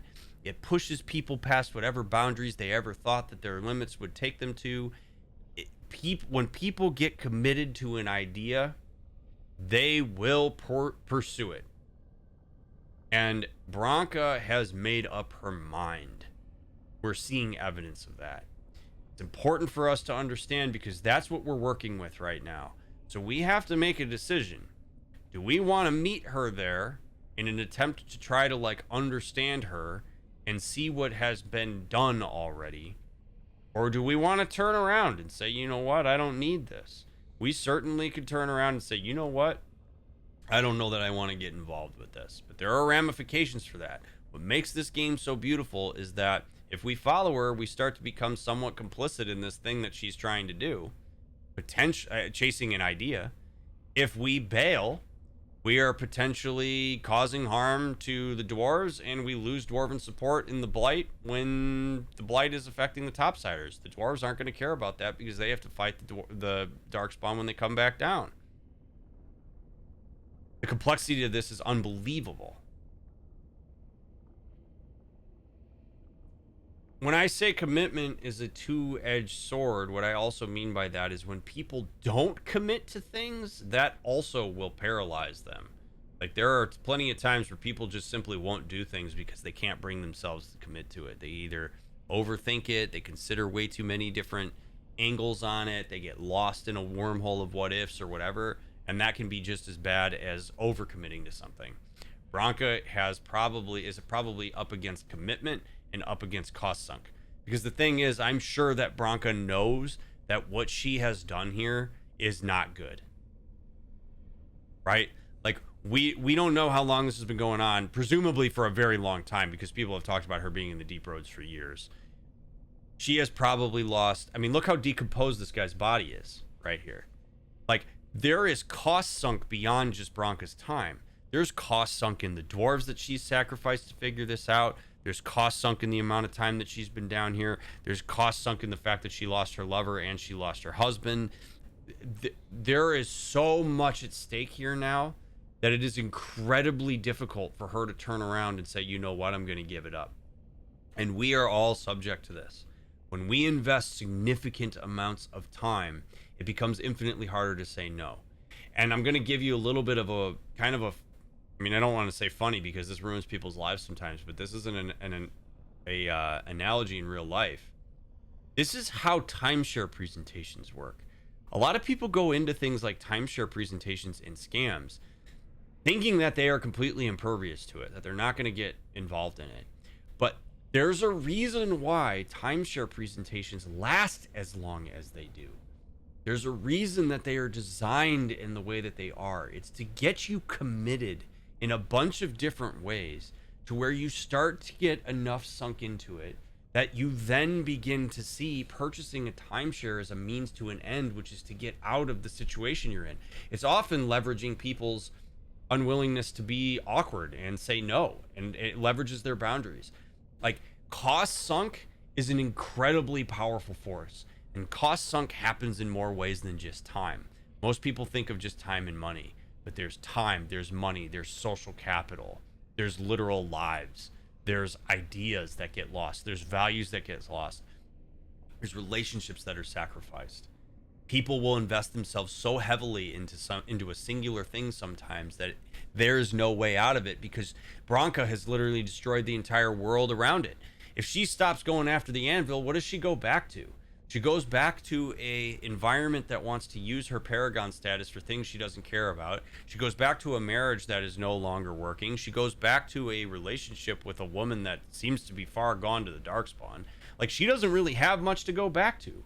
So when she says the only way to go is forward, she's not entirely wrong.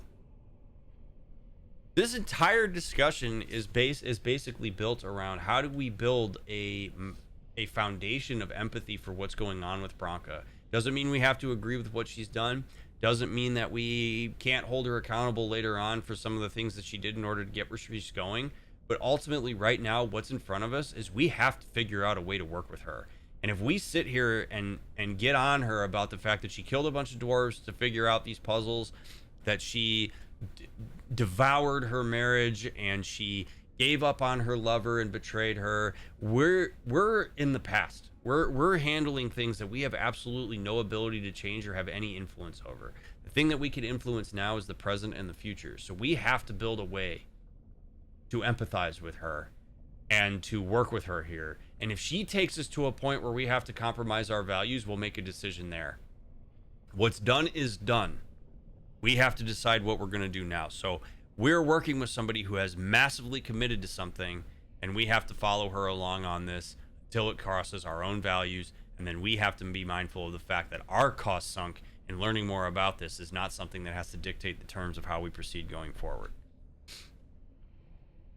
I hope what I just all said makes sense. I just went in a lot of different directions, but there's a lot going on here, and her sharing that information just completely blows this entire thing up in a really profound way. Oh, man.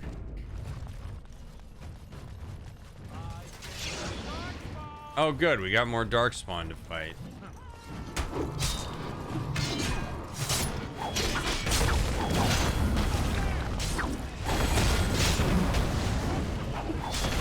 This game is literally like BioWare was like, hey man, let's take every situation we possibly can think of and make it as complicated as we can.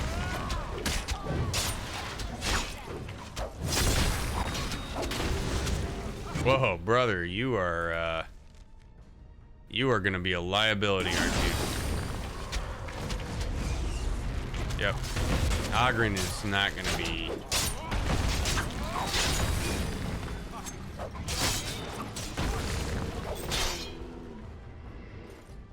She shouldn't have gone.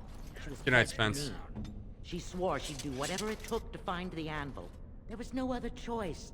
Most of them were dying of the taint already. But some of the women were transforming. I knew what they would become.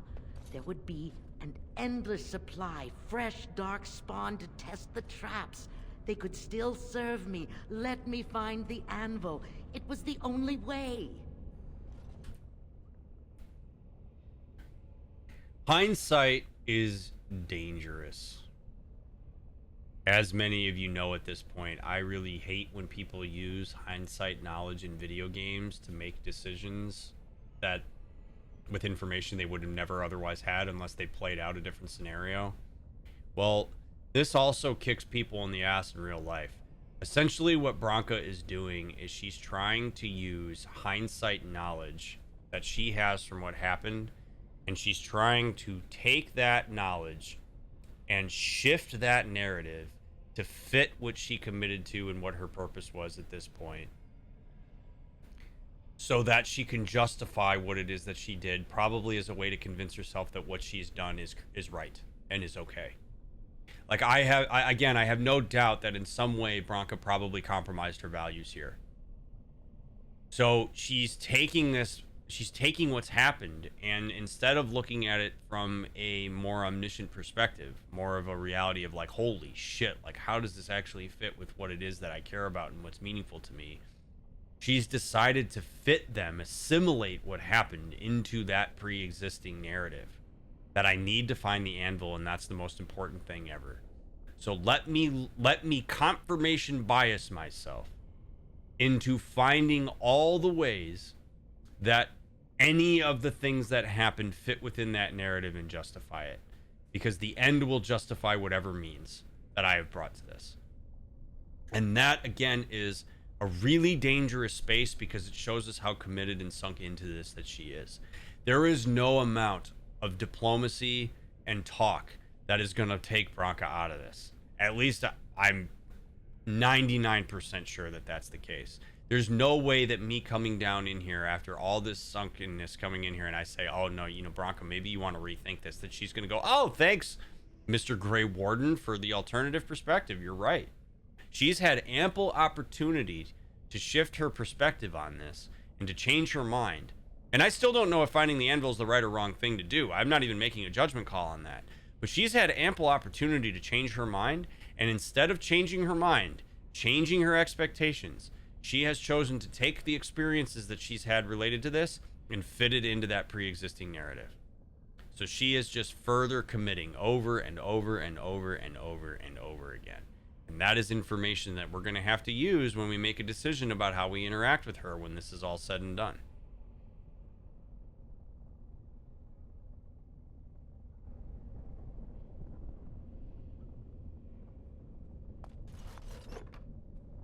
I mean, she is literally gone down a hell of a road here.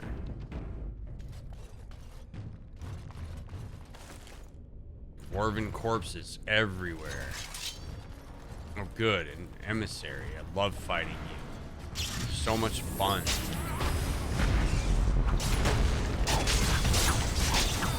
I wish there was a setting in this game where you could just, like, auto-kill everything. It's like, do you want to skip this battle and go to the next story beat? Yes? Cool. You slayed all the darkspawn. Now keep going.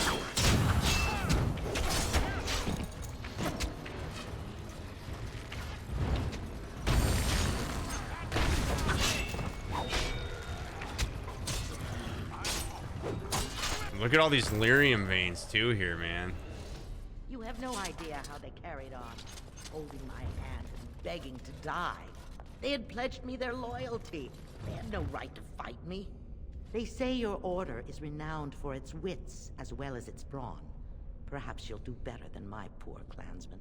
There's something about this place. It makes people despair. She's ruthless, man. She is ruthless. Yes. Ooh, baby.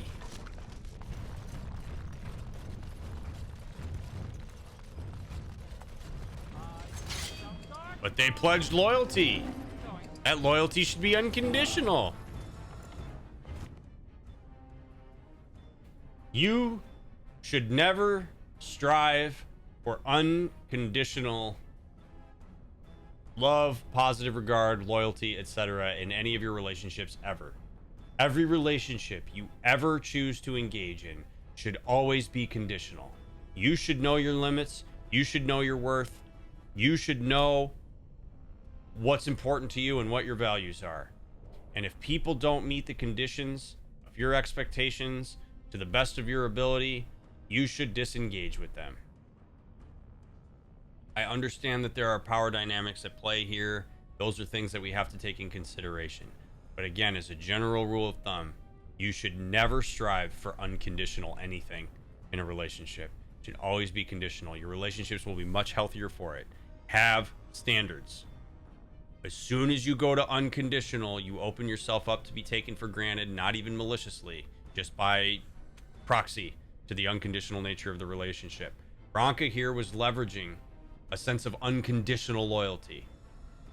And because these people didn't feel empowered or didn't engage with the fact that they had limits or that they weren't going to do it, like, they decided to go with her.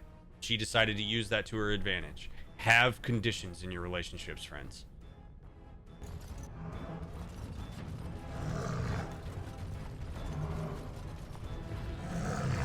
Oh, good. Now an ogre. This is awesome.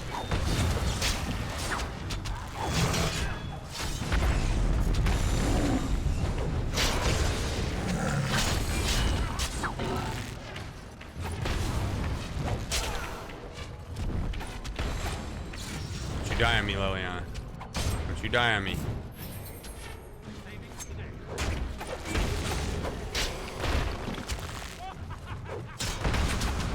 Good night, Sticks.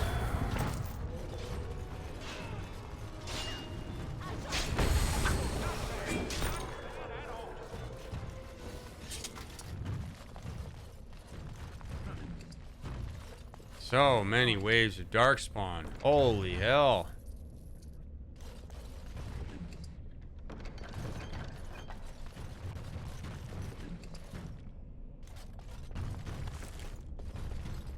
All right. Well,